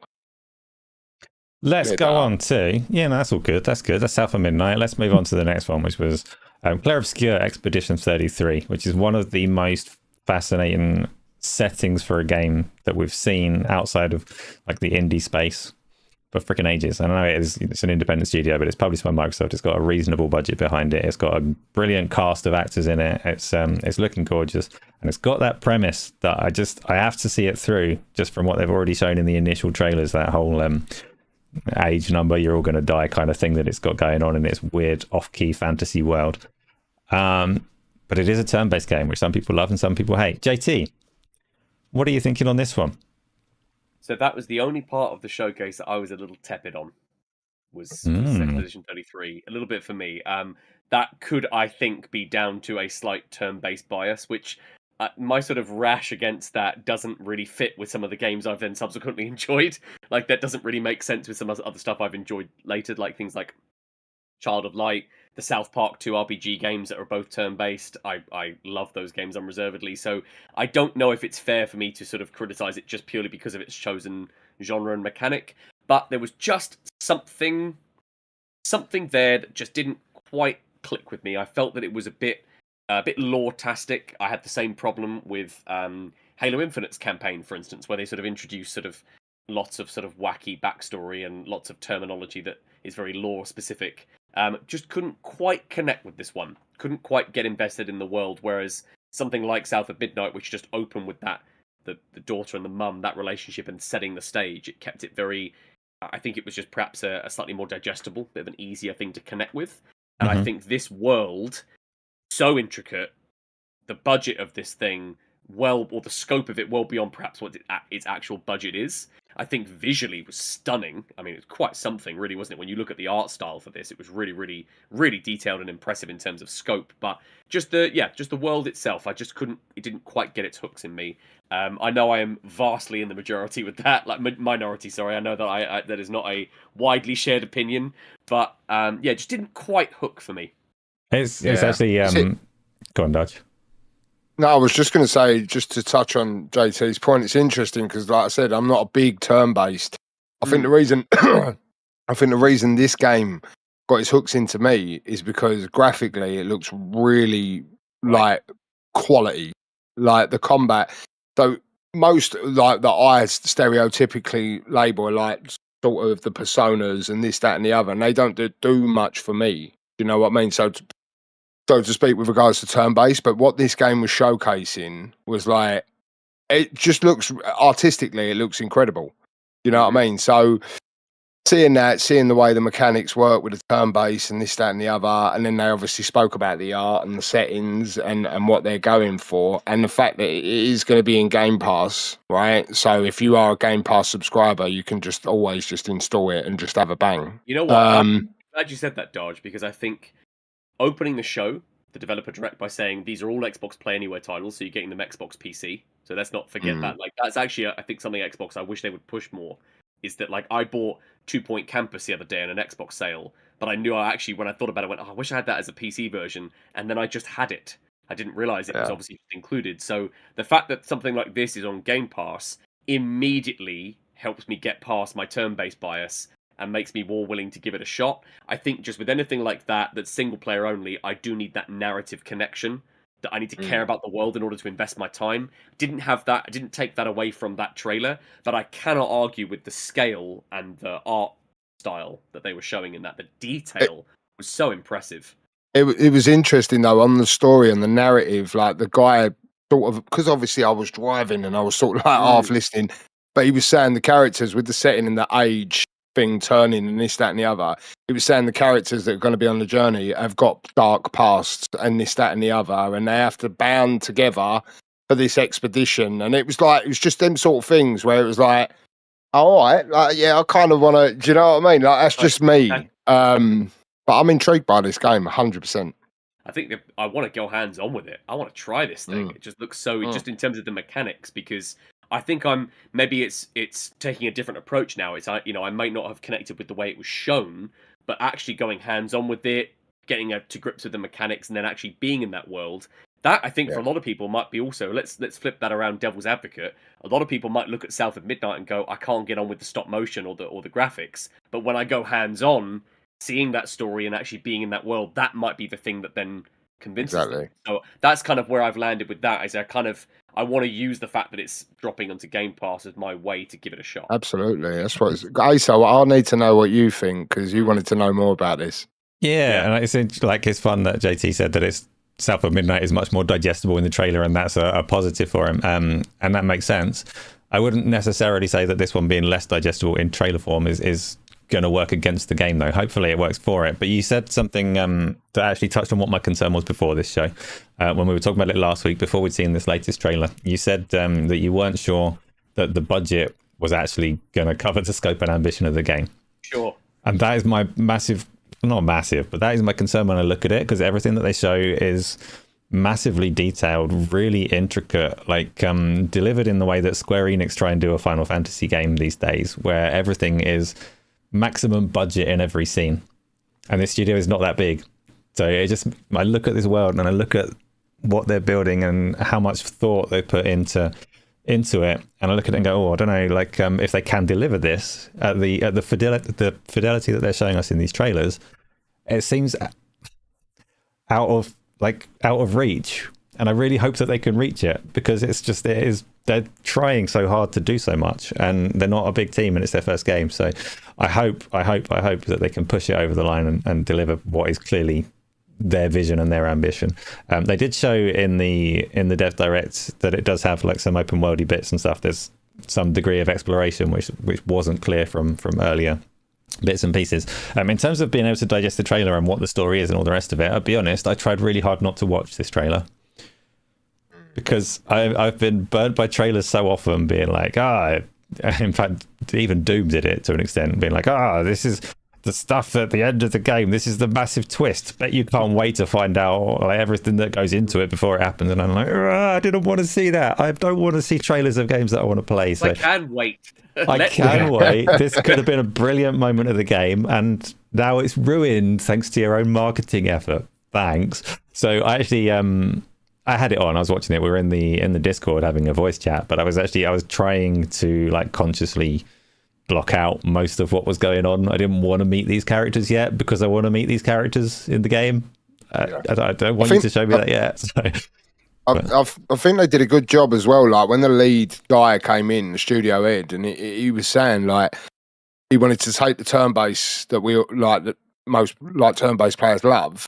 But he wanted to innovate on it. Do you know what I mean? And build this world out. And then obviously, I know it's all like, but that's why Dev Direct, I think, is good for it, because you get to find out the thinking process behind it, right? Yeah. Exactly. So like, they didn't go as heavy as an E3 trailer of showing bits and pieces. They showed bits and bobs, but they also spoke about the thinking behind what I mean. And the programmer guy was saying like about how they're building out a different take on the turn base. You know what I mean? So it's like a dev direct format for a game like this, I think is good, because you get a better understanding to a degree of what they're going for and what they're going to try and do differently. And then they're also showing you cuts of the game to sort of back it up. So yeah, I'm really intrigued by this one, 100%. Yeah, I'm different to you two in that I'm a massive fan of turn-based games and the Japanese RPGs of my childhood, and I like that. The in terms of what they're doing with the turn-based combat, from what I've seen, I love the cinematic presentation of it. I think that's a move in the right direction for turn-based games to bring them up to like modern standards. So I'd love to see, you know, your Final Fantasies, whatever else, that do still deliver turn-based combat, have that cinematic perspective that looks so visually appealing as you're going through it. What I'm not so keen on, that doesn't always work so well for me, I don't hate it, but they've got this this theory, it seems, that you need to deliver more within a turn-based combat system. You need to deliver something like a quick time event, a responsive thing, a press A on the timer, press X on the timer, do this to maximize your damage, do this to like block and parry and things. And there's been JRPGs that have done that in the past, like Legend of Dragoon and things like that. It's not a new system in that sense. It's just to try and keep people that don't like turn-bases more engaged with the action. And they don't necessarily enhance those systems for me, because I don't necessarily want to have that kind of like timing based focus and concentration through it. But again, that's not like a criticism. That's just could take it or leave it on the parry button. FTW mentioned in the chat about he was hoping that you can turn the damage numbers off, and I'm with you on that. I never liked it in The Division. It used to be really annoying playing that game. I generally don't like them. I find it all really distracting. Just have a series of algebra coming off a character when you're shooting them. So that would be nice. I think a little toggle would be nice to sort of in terms of cleaning up the combat, because it's very busy. And actually, if that had just been a gameplay trailer without obviously the interludes for explaining the context and what they're trying to do with turn-based, that would be quite, I think, in parts, quite incomprehensible, some of the stuff going on. I find that, though, I have a similar issue with that with a lot of actually JRPGs or things like Monster Hunter. I often have just no clarity on what's actually happening. And as someone that doesn't always gravitate to those kind of experiences, it can then raise that barrier of entry for me. I feel like I can't then get invested and connect with it because I don't know what's going on. Dynasty Warriors has the same problem. Even though when you play it, it's so much fun, it's just so incomprehensible. You have no idea what's happening, that I think it really, really served it well to have been given that extended deep dive. And that's where hopefully, you know, it'll find its audience. I'm torn on that one, because I would absolutely 1,000,000% agree with you on The Division and stuff like that. I hate shooting stuff and seeing a number pop off, because that's just like, I don't need that. It's weird. But I also have grown up playing RPGs where the numbers are like such a key part of the decision making that they need to portray the information in some way or other. Because I love games that don't have any kind of HUD. I love it when a game says, actually, we don't want to show you a drawn-on HUD over the top. We want to be... Space was always the best, wasn't it? Where you had the health on your spine and the, you know, and you open up the menu to listen to stuff, and it was like a projection. Like, oh, it's just so cool. That's how you do great HUDs. I think that's a great version of that. I love that, and they would still need to portray the information well enough. I'd be torn if I had that game and there was a toggle in the menu, like, do you want numbers or not? But I might need them to learn the moves, but it would look so much better without them. You're right, it would look so much better without them. Yeah. Right, let's move on. Let's move on to the last game of the show, the game that everybody already knew that they were going to love, that everybody's going to love regardless, unless it turns out absolutely terrible, but that seems unlikely. Everybody loves playing Doom. Everybody loves Doom the Dark Ages, where you get to play Doom with a saw, a shield, and a flail. I freaking love games that have flails, and Doom now has a flail. I'm so happy with that. I've told you before, Darge, we were talking about Elden Ring. My Elden Ring playthrough was completely derailed by my need for a flail, because I found one that I wanted to use, and I spent about 20 hours respecing my character to get it. So massive bonus points for having a flail. But this is Doom the Dark Ages. Developers have actually said quite a lot about it during the course of this Dev Direct in terms of what it is they're trying to deliver, how they're trying to differentiate it from Doom Eternal and Doom 2016. Darge, you spoke about it a little bit already, so I'm going to go to JT. Doom Dark Ages. What you got? Yeah, so big fan of those two recent sort of quote unquote reboots, Doom and obviously Eternal. Something I read the other day that they're not including multiplayer in this one. I'm actually really pleased about that. I think given the scope of it, that it's multi-platform, it's going to be Game Pass day one. Just make a really expansive single player. Put all of your eggs in that basket. And when I saw that, I was instantly more invested. I think that it will suit it better. I think it'll be a more polished experience as a result. They're not splitting their attention. I actually, having really enjoyed that sort of lightning fast pace that Eternal really tried to embrace, I have no issue particularly with them slowing things down slightly. I think that's okay. I generally also, Darge, interesting you mentioned about sort of like fighting some sort of, power like behemoth when you've got your little shotgun. I do struggle with that in the Doom context. I don't know whether that scale is necessary for a game like that. You almost want to be up close and personal with the big blobby eye thing and stab it in the face. Like that's what you want from those games. But the notion of sort of slowing it down slightly, I think is really cool. And I mean, just in terms of the visual design and the flow of combat, there was a sequence, I don't think it was actually shown in this direct, but I remember seeing from the unveiling where you had like a gun that was like it's like the widest shotgun you've ever seen, just mowing down hordes of skeletons. It's such a simplistic primal kind of game, and I think is exactly what Xbox needs in their Game Pass slate. So I came away from this. It didn't particularly surprise me in that sense, in a way that South of Midnight did, but I think it just shows id Software really at the top of their game. This is them being given the scope, a bit like what we said before about Obsidian, and maybe hinted at within Exile, making the game they wanted to make. This is clearly the Doom that they wanted to make, and it is fully embracing that sentiment. So that's just really excited to see more of this thing. They did say that though, didn't they? They said this is the one, like this is what they wanted. It is the version. And one thing that I forgot to mention that I did actually like from the presentation was they were doing like side-by-side scenery with the original to the setting of this current game, and it's more akin to old Doom, right? Do you know what I mean? And they were doing like side-by-side where you were seeing the old demons compared to now, and it had more of a original aesthetic to a degree with it, but with modern-day visuals and stuff like that. It looks incredible. Yeah, they've gone back to brown. I feel like they've moved away from that sort of like kind of red hues and like demonic side that obviously Eternal really embraced. This has gone very much back to that sort of muddy castles and medieval sort of spaces, and I think that really suits what they're shooting for here. So I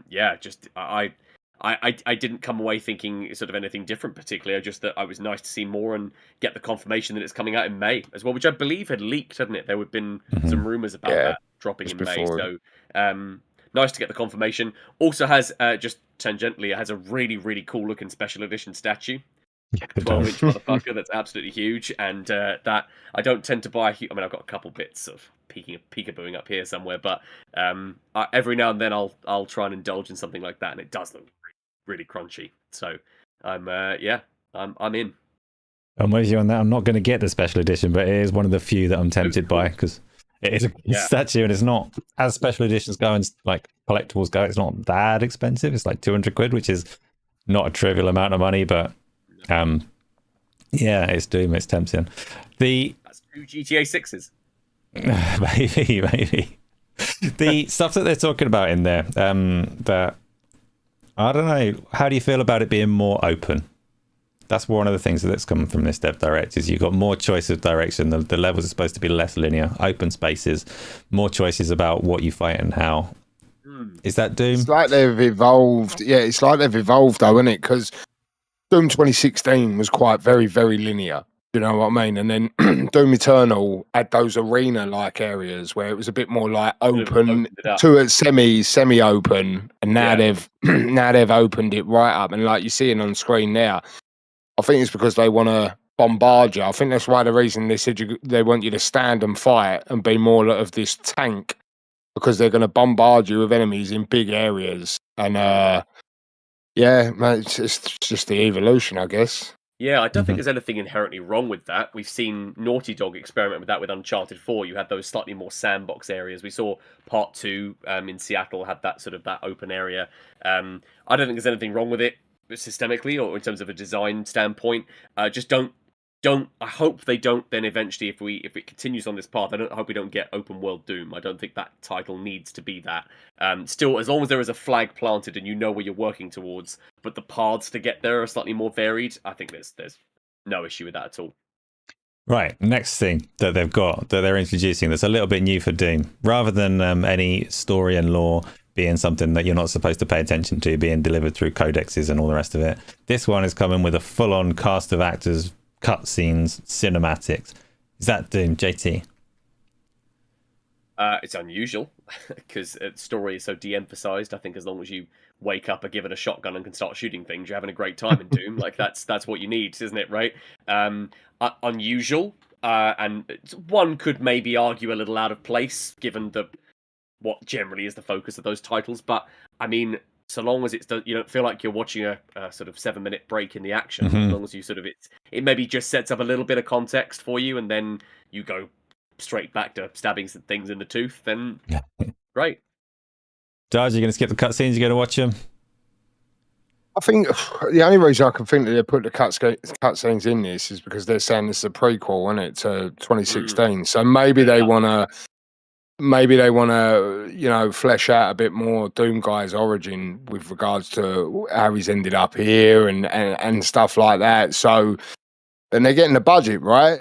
You know what I mean? So if id Software, once the acquisitions were signed off, and Microsoft went, as you would straight away to them, go, there's a fucking big chest of money, just do what you got to do. Yeah, like they got more budget. Maybe they casted like that, to get to tell the story. I mean, like I say, we have to just remember that it's id Software, and everything will be all right. Everything will. That's be what all I'm going to do anyway. The other bit, the little catchphrase. Trust in the floating demon things. Trust in them, absolutely. Darge, you mentioned this a few times. They delivered it as they said. Doom 2016 was run and gun. Doom Eternal, I can't remember what they said. It was jump around doing whatever it was. And this one is stand and fight. I actually, of all of the things, this is the one that makes me go, I don't want to stand and fight. I want to run and gun. I loved Doom 2016. The pacing and the feel of it was perfect for me. I look at this one and I don't want to stand and have to respond to blue and purple circles. Like, oh, this one I can dodge, this one I can parry, all the rest of it that a lot of games do. I want to run and gun, but everything that they've shown in the trailer looks like I can still have a hell of a good time running and gunning. What about you, JT? Stand and fight? I think I'd want it not to feel like a horde mode. I'd want to keep that sort of moving forward, that sort of sense of momentum. Momentum is always something that Doom has done, particularly these last two games, very well. Absolutely. And historically, the series has always been defined by that, right? That sort of inexorable push forward. So as long as there is that sort of ability that what they're giving you basically is choice. Choice in terms of how you progress through the areas and the routes that you take. Choices in terms of the weapons you choose to double down on, whether that maybe encourages a slightly more bunkering down, sort of bedding in play style. But as long as, like you said, we've seen it in the footage, a lot of it was not standing still. Yeah. So much of what they've actually shown, so as much as they're using that perhaps as a buzzword, the sort of stand and fight, that what we've actually seen tangibly has been the thing you'd expect, which is the strength movement and that sort of zigzagging approach, and keeping you moving forward. And so that seems to be still present and accounted for, even if perhaps they're giving you those opportunities to perhaps tank it up and hold a position. But it seems to be that it's ultimately the player's choice. That's the impression I get. Speaking of player choice, Darge, are you going to go in there and tweak any of the difficulty sliders? I just like what JT was just saying there. The previous two games just felt like you were just smashing your way through. Like you was just going, and like I say, it's just wording and terminology, right? Because they made sure to say you're still going to be quick, you're still going to be fast, right? But the fact that you've got this shield saw now is not horde mode, but I think you are going to be overwhelmed at certain points, and that's why you've got this shield and stuff like that. But you are still going to be progressing forward. Like I say, the wording was a little bit like, for me, like, you're going to be more of a heavy tank and more open area, and you're like, what? Like, do you know what I mean? But then when you're watching what you're watching, I think it's probably going to be more a case of that there's going to be times where you're going to be overwhelmed and you can just start whacking the shield about, but you're going to continuously be doing that Doom guy thing of just marching on. So, yeah, I'll probably get into the sliders at some point. That's just probably some shit at the game. But, yeah. So long as the defaults are good, then I'm happy enough. I probably won't touch them. Absolutely. Just let me be Jeremy default, please. And tune it right so that I feel like I'm really good. Yeah, I'll take it. Last one, JT, you've already answered this, so I'll go straight on Darge in it. There's no multiplayer. Doom 2016 had an arena based, like trying to bring back classic arena shooters, except it had numbers popping up everywhere, like we just talked about. Doom Eternal went, well, nobody played the arena mode, so let's try something different. It went asymmetrical multiplayer, Slayer versus Demon kind of thing. Also didn't get much uptake. People didn't stick with it. So now we're not getting multiplayer at all. Does that make you sad? Darge Knight. Well, no, because we spoke about it last week, didn't we? And we said, like, obviously, I assume Microsoft are obviously going to be open to multiplayer in any form, but I guess they just put it on them and said, do you want to do it? Because we did say that there could be scope for a good multiplayer Doom mode, like if they wanted to build it out. But I guess we literally said this last week. I think they've just obviously gone, nah, there's no point. Like, put all their resource and time into delivering a quality single player. Maybe that's why you got cutscenes now, because they're in a multiplayer. But yeah, I think they just, everything in the presentation was centered around this adventure with Doom Guy. And it's just, that's it. It's going to be a bombastic fucking journey, No multiplayer, I'm afraid. Good. JT, we're going to do in a second, because I do need to wrap up fairly promptly today. We're going to get onto our questions that we've got. But do you have anything else that you wanted to say on Doom before we do that? Only that I think, given that we've talked so much about resources being made available to these teams and not being beholden to a mandate, and I hope very much that Bethesda within Microsoft have been able to retain some autonomy, and that this title will be the thing that id wanted to make. I don't know whether it's sort of a case of, well, we're not making this, so therefore we can now add this to the single player. But I do think giving it a focus, giving it a real clarity of their direction, will ultimately serve that game really well. Excellent. We've got that was Dev Direct. Overall, I think everyone agrees we like that format. We hope that carries on. These games are coming soon. Bang, bang, bang, bang, bang. We like that. And we like the fact that there are games coming soon, which is more important than the way they're presented ahead of time. We're going to have brilliant things to play. We've got Darge's favourite question is already in. This one's a semi-regular. It's from Tom909. Ooh, evening, beautiful boys. This is the question. You ready, JT? What's not to like?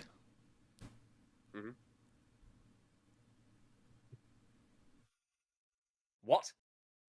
What is not to like? What's not to like? What's not to like? Game publisher CEOs and their wanky expectation. That's not to like. Got it. Thank you for the framing of that now. Lovely. Sorry. Because I felt like that needed like a quick synopsis to help me get into that. So what's not to like? Mandating to your player base that in order to enjoy this game, you need to pay the special edition upgrade to get 3 days early access. Yeah, that's not to like. Thank you. Big vomit on that one. Yeah. Big old thunder bucket on that. Well, If you want to play indie, you got to spend an extra 20 quid to get that 3 days early arbitrarily. That is what's not to like. But we're still going to What call about it you, day one Asa? on Game Pass. Bastards. Yeah. Overly cluttered HUDs. I don't like an overly cluttered HUD. Okay. $100 games are not to like. Love as well. them. No, I want $100 VR games. Give me anything. I don't care. I'll pay whatever. VR Just give me games aren't. games. VR in general is not to like. Wrong, Darge. You just ruined the whole podcast. That just sliced his soul. That's not okay. I have to. So we got a space on the podcast for next week. Yeah. Basically, put your treadmill away. All right, we've had quite enough. It's the ones you love. It's the ones you love the most that you treat the worst, mate. Trust. So you're Ask saying you my love missus. VR the most. Who also hates VR games, weirdly. No. Behave yourselves. Next question is FTW. This is for Darge. Did you get any further in Kingdom Come Deliverance? I got FTW started telling me bits and pieces, but he was going, oh yeah, there's this bit when the main titles roll, and I didn't realise how long I've been playing it, and I thought I must have already missed that, but it ain't. There's a nice portion of the game at the start before it actually starts, with the title coming up and all that. So I've just got past the title screen into the next area, but I'm really surprised by that game. I don't know. It's just, you haven't tried it, Asa, have you? But Not it's yet. it's grabbed me. I spoke to Luke, and Luke said he couldn't get on with the combat, and I was like, mate, this story has just fucking got me out the gate, literally got me. Nice. But it could all go wrong at any time. So yeah, I'm at the just past the title screen. I'm told that FTW. if you go into it to go and live in a dirty medieval world, then you'll have a good time. If you go into it to play a Witcher-like RPG, then you probably won't have a good time. Yeah, it's like I said, I went into it looking for an RPG, kind of thought I'll get lost in the world for a bit, and remembered that the sequel was coming up, and obviously ACG, someone who we both respect, he's a big fan of it, and even my cousin, he don't really play a lot of games, but medieval stuff he does, and he really rates it. And like I say, I thought it might be a slow burner, saying where I could just go, fuck this after an hour, but straight out the gate, I was just in. Sticking with it. It's good. Right, next one we got. Just James has asked, do you think that Microsoft can have a 90 rated game this year? So a game hitting 90 on OpenCritic, Metacritic, as its average rating or whatever. A 90 game this year. If so, what game do you think it would be? I mean, first and foremostly, Metacritic, that's just saying for people to fucking parade in the streets and celebrate. But there's games out there that get shit review scores that I love, so it's all subjective, right? But I mean, 90. I hope in my heart of hearts that Fable is going to be the one, because I've got a lot of high hopes on that game. Doom, you'd probably think Doom would be up there as well, but not safe. But the answer I'd give is Fable. I think if Playground do nail it, that's going to be really well received, but we'll wait and see.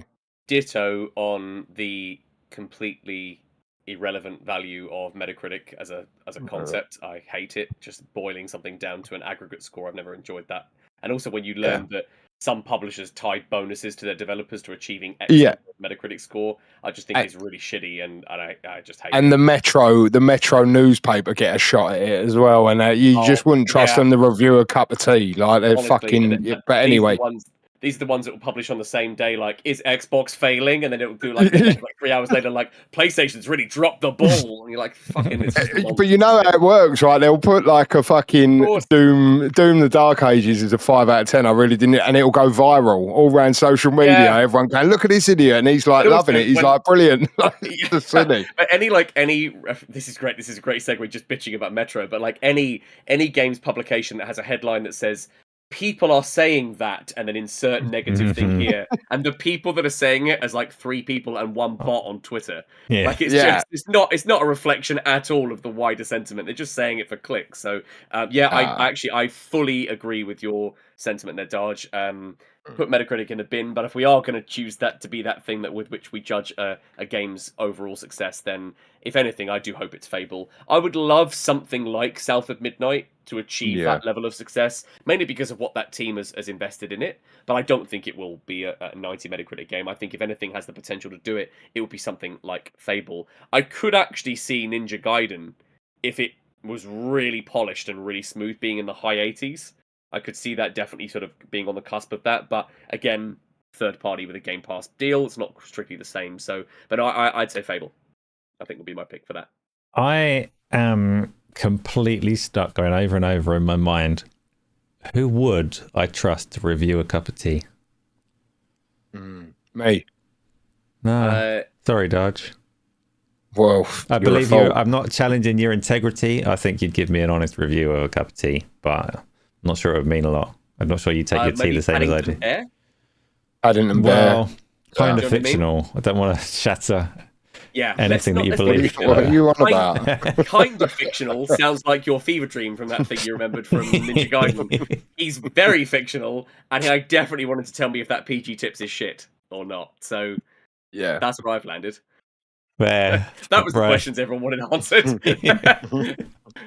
Yeah, profound. Right, next one. James, just a joke question. Should I give Final Fantasy XIV a break now? It's close to a year since it came out on Xbox, and he's played 1,300 hours. Probably I would only definitely... Yeah, I would, James, I'd say it's definitely time to give it a rest. I feel like if that game was able to take an injunction out on you, it probably would have done by now. So, yeah, dip your toes into something else, mate. He loves it, doesn't he? He loves Final Fantasy XIV. Bless him. It's good, though, that. It's just jokes. Like, you enjoy what you enjoy, right? But try something else, James. He has put it in as a joke question. He's got no intention to stop him, regardless of what we say. I know. I've been putting like a nonsense amount of time ever since it came out into the Last of Us Factions multiplayer. I still play it to this day. And it hasn't been updated for about 6 years in any title update or new content, and I still play it. So I get it. I get being locked into the thing that you know is your go-to and that becomes your like sort of like your easy win in terms of a quick session. So I get that completely. Fair. Right, next one. Nate State Games has asked, with console sales declining, stagnating, and more ways than ever to play, what features do you think could push the console to maintain or even improve sales numbers moving into the next generation? This ties into some stuff that Phil Spencer's been saying, doesn't it? Because he's been saying that something that I've always wished that consoles would do. He's saying he wants the next Xbox to sell on the strength of its hardware, what you're actually buying, rather than its exclusive catalogue, which is a controversial one. We could do a big conversation on it, which I really don't want to. But what would make you excited about a console, JT? I'll throw one in there. A console that's a bit more modular. Something that could be sort of maybe push it slightly toward not fully to just becoming a PC, because then it's just a PC desktop on in front of your telly, but something that is sort of maybe got like I think back to the N64 expansion pack card that blew my mind when I was 12.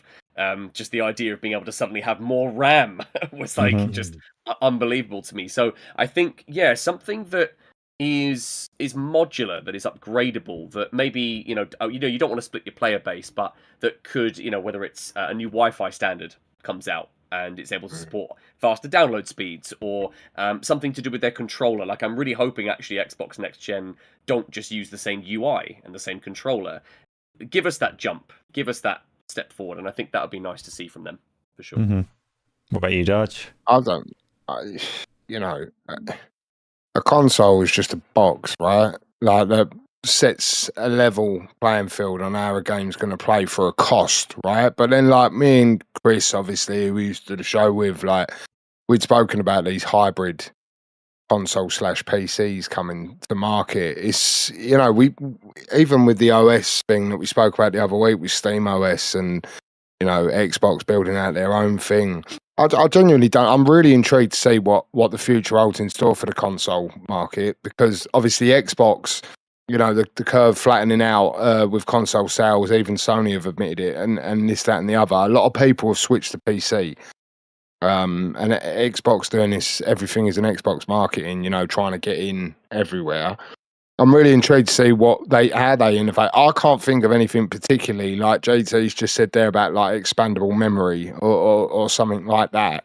But then there's the console, like, you know, I'm talking on the broader scale. If there's 200 million console gamers, how many of those are going to wanna expand their memory? You know what I mean? It's a weird. I'd be really interested to see what they're planning. Yeah, I mean, with Xbox, we shouldn't have to wait too long, like until know what's coming, right? I got a feeling they might.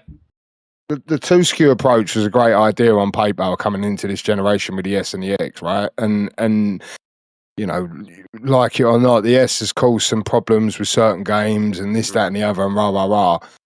Maybe they come back in with two systems again with regards to expandable stuff and stuff like that. I mean, it's all going to be baked into the SoC and that, so you're not going to be able to fuck around with too much, right? Unless they bring two separate, like they'll have like a, for argument's sake, the next one's called the Xbox and the Xbox Pro. Like, I know they're like, but what I'm saying is the Pro has got better GPU and memory. You know, it's going to be interesting.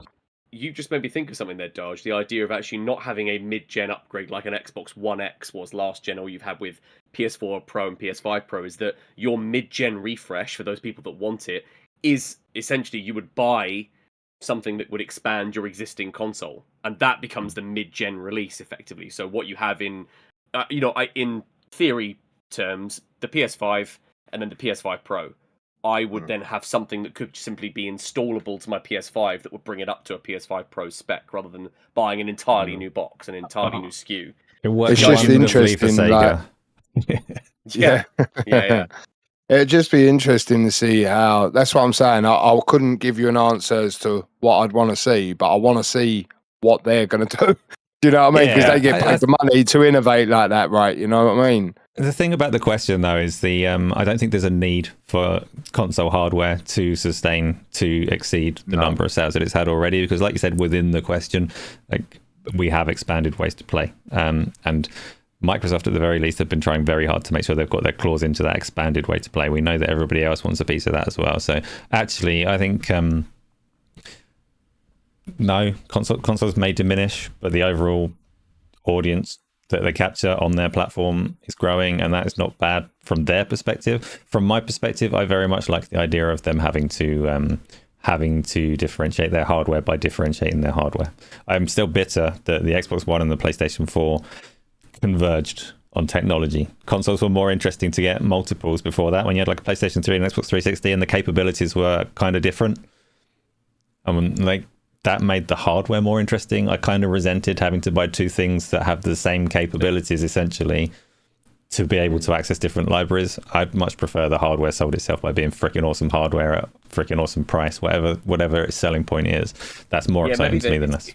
It's actually like, it's less about it suddenly becoming some huge sales success, but they're diversifying their approach. So actually they can have a fixed platform that's not modular, but it's a great piece of hardware that if you're that hardcore PlayStation, Xbox, Nintendo fan, you have a thing, that box underneath your TV to have that native experience. All Xbox, I suppose, are doing is they're just opening the door wider to being elsewhere, having different revenue streams than relying on being the market leader for sales of their box. That's the thing they're shifting away from, because, and I suppose also then, to devil's advocate, that it's easier for them to shift away from that when you're in third. Right? Yeah. Well, yeah, exactly. They had to adjust, right? They had to. Yeah, it's born out of necessity, right? So, I think one thing, like overarching, that we can all agree on, right, is next generation is going to be interesting to see how it develops. Because, like, obviously we've got the handheld space. You got loads going on. I'm really intrigued to see what Xbox do. I'll just leave it at that. Like, I'm really intrigued. I've always like the concept of you have to buy an Xbox to play Halo is like all well and good, and we're all well and used to it. But I've always found it more exciting to see what they would deliver if the scenario was this is an Xbox and there is no game to make you buy it. How do you make that appealing? And you could see some exciting things coming from it if the hardware has to stand on its own merit. Next question. Stephen Southwick has asked, people will moan, but will still pay £100 if that's what they charge. But as more people buy digital, wouldn't you think it should be cheaper? I mean, surely they would save money by not releasing physical. No, Stephen, it'll go the other way. One day they will decouple physical and digital pricing by putting physical pricing way higher. It's not going to go the other way. Digital's not going to get cheaper. I get what you're saying, all the distribution costs and all the rest of it. That ship sailed a long time ago, I'm afraid. Look at it like vinyl and Spotify. That's the comparison I'd make there, is that vinyl becomes the niche product, the investment that you want if you want that physical copy, but that's not going to be there as the cheap, accessible price. If anything, that's going to become the specialist cost. Yeah. And then you have your digital version, which is, and that's what that's what the hoo-ha was about at the start when the $70 stuff came in, was it just applied to everything. Like, it weren't just a physical thing, you know what I mean? And listen, I know it's a lesser degree, but it's like fuel prices, you know what I mean? Once they have a little dip their toe in the water, and then they'll go, oh no, and they'll scale it back a little bit, but then it'll go back. Like, nothing ever comes down. Do you know what I mean? It'll just keep pushing and pushing and pushing to go up. Well, yeah, these consoles have got more expensive over the course of the generation. They've both got up in price. Everything is. Yes, Stephen, I do think physical will get more expensive. I think it's a long time overdue that they do decouple those prices. The original reasoning that they couldn't undermine GameStop or whatever back in the day when they were introducing their digital stores doesn't apply anymore. They need to decouple so that we can have things like South of Midnight selling for 30-40 quid, because it's probably, I'm assuming, not a physical version of that game. Pricing in general, the £70 model, I'm not going to say, I've said so many times before, but it should be way more flexible than it is, and decoupling from physical is a step in that direction. I think, because I had a 10 cut off, so I'm speeding through these questions now, but we have done the last one, which means we are going to start wrapping up now. I'm going to ask Darge first. Darge, say whatever you want to say to people, please. No, thanks everyone for being here, listening to us talk games. Thanks JT for jumping in, mate. It's really good chatting with you. That's it really. Like, if you're new around, I see John Gray. I don't know if I've seen him about before. If you're new around here, try and get into the Discord where we're just talking 24/7 over there, conversations like this and others. Join us in the Discord if you're new here. Subscribe to the channel. We do this every week, plus other stuff that Asa will tell you about in a bit. Oh, wait. Other than that, that's it. I'll see you all next week. Beautifully said, Darge. Beautifully said. Speaking of beautiful, JT, that was a beautiful show, and I'm very grateful that you came on and spoke to us for these last 2 hours. You've obviously got a lot going on. We mentioned it at the start, but we'll mention it again. Tell people about yourself and about Burly Bird Media. Yeah, absolutely. Just before I do that, though, I just want to give a shout out to the Gaming Arcadia community, and a thank you both to you, Asa and Darge, just for having me on. It's just a treat to be able to back and forth with like-minded common sense humans, and always refreshing to have a really meaningful back and forth. Just felt like I was just part of the crew tonight, so thank you so much for that. I really appreciate your time and for having me on. You can find our lovely little community at Burly Bird Media on all of the various things. Maybe on MySpace. Don't know if that still is a thing. But we are everywhere around making original content. We've got podcasts, of various types, both interview podcasts as well as themed around different things like creativity, performing arts. Star Trek, we now have a new spin-off for as well, but also centered on gaming. We have our 2 live shows as well every week. System Link, which is our gaming podcast with that shoots live on Twitch, and then we have Burly Bird Live, typically on a Saturday night. Not this week, but typically on a Saturday night we have our live stream just for an hour or so. And also we are dipping our toes into various other forms of media. We have a children's book coming out. We have a board game in development, and also a play anthology that I'm writing that is coming soon too. So genuinely just a really creative place for anyone that wants to share their art or share their sort of opinions on anything relating to gaming, movies, TV shows, etc. And also very much in keeping with that, I know something that is really central to Gaming Arcadia, which is that it's a community that really gives a shit about each other and doesn't indulge those sort of negative actions that so often dominates conversation on the internet. So we are at Burly Bird Media on all of the things, but very much in support of everything that you guys are doing here at Gaming Arcadia. Awesome. I genuinely, I look at your Discord and I love all the things that you've got going on with your board games and stuff that I just wouldn't have expected. You've suddenly just got so many little avenues of things happening, and I'm excited about all of them. So I hope it all goes really well. We'll definitely have you back on here at some point when you're available, because it's been good conversation and you are part of our Gaming Arcadia community, which is what this is all about. Thank you everybody that has come along and has supported us on YouTube and Twitch and all the rest of it. Do get in the Discord. It is thoroughly pleasant. I genuinely recommend it, and it's the way to get into all the games and things we do. The 5.5 hour community game session we had yesterday is a staple now. We're doing long sessions on the Fridays of loads of games. They're not the only time that we play though. We play all through the week, so get involved in all of that. Thank you for tuning into the podcast, and we'll see you around. Bye.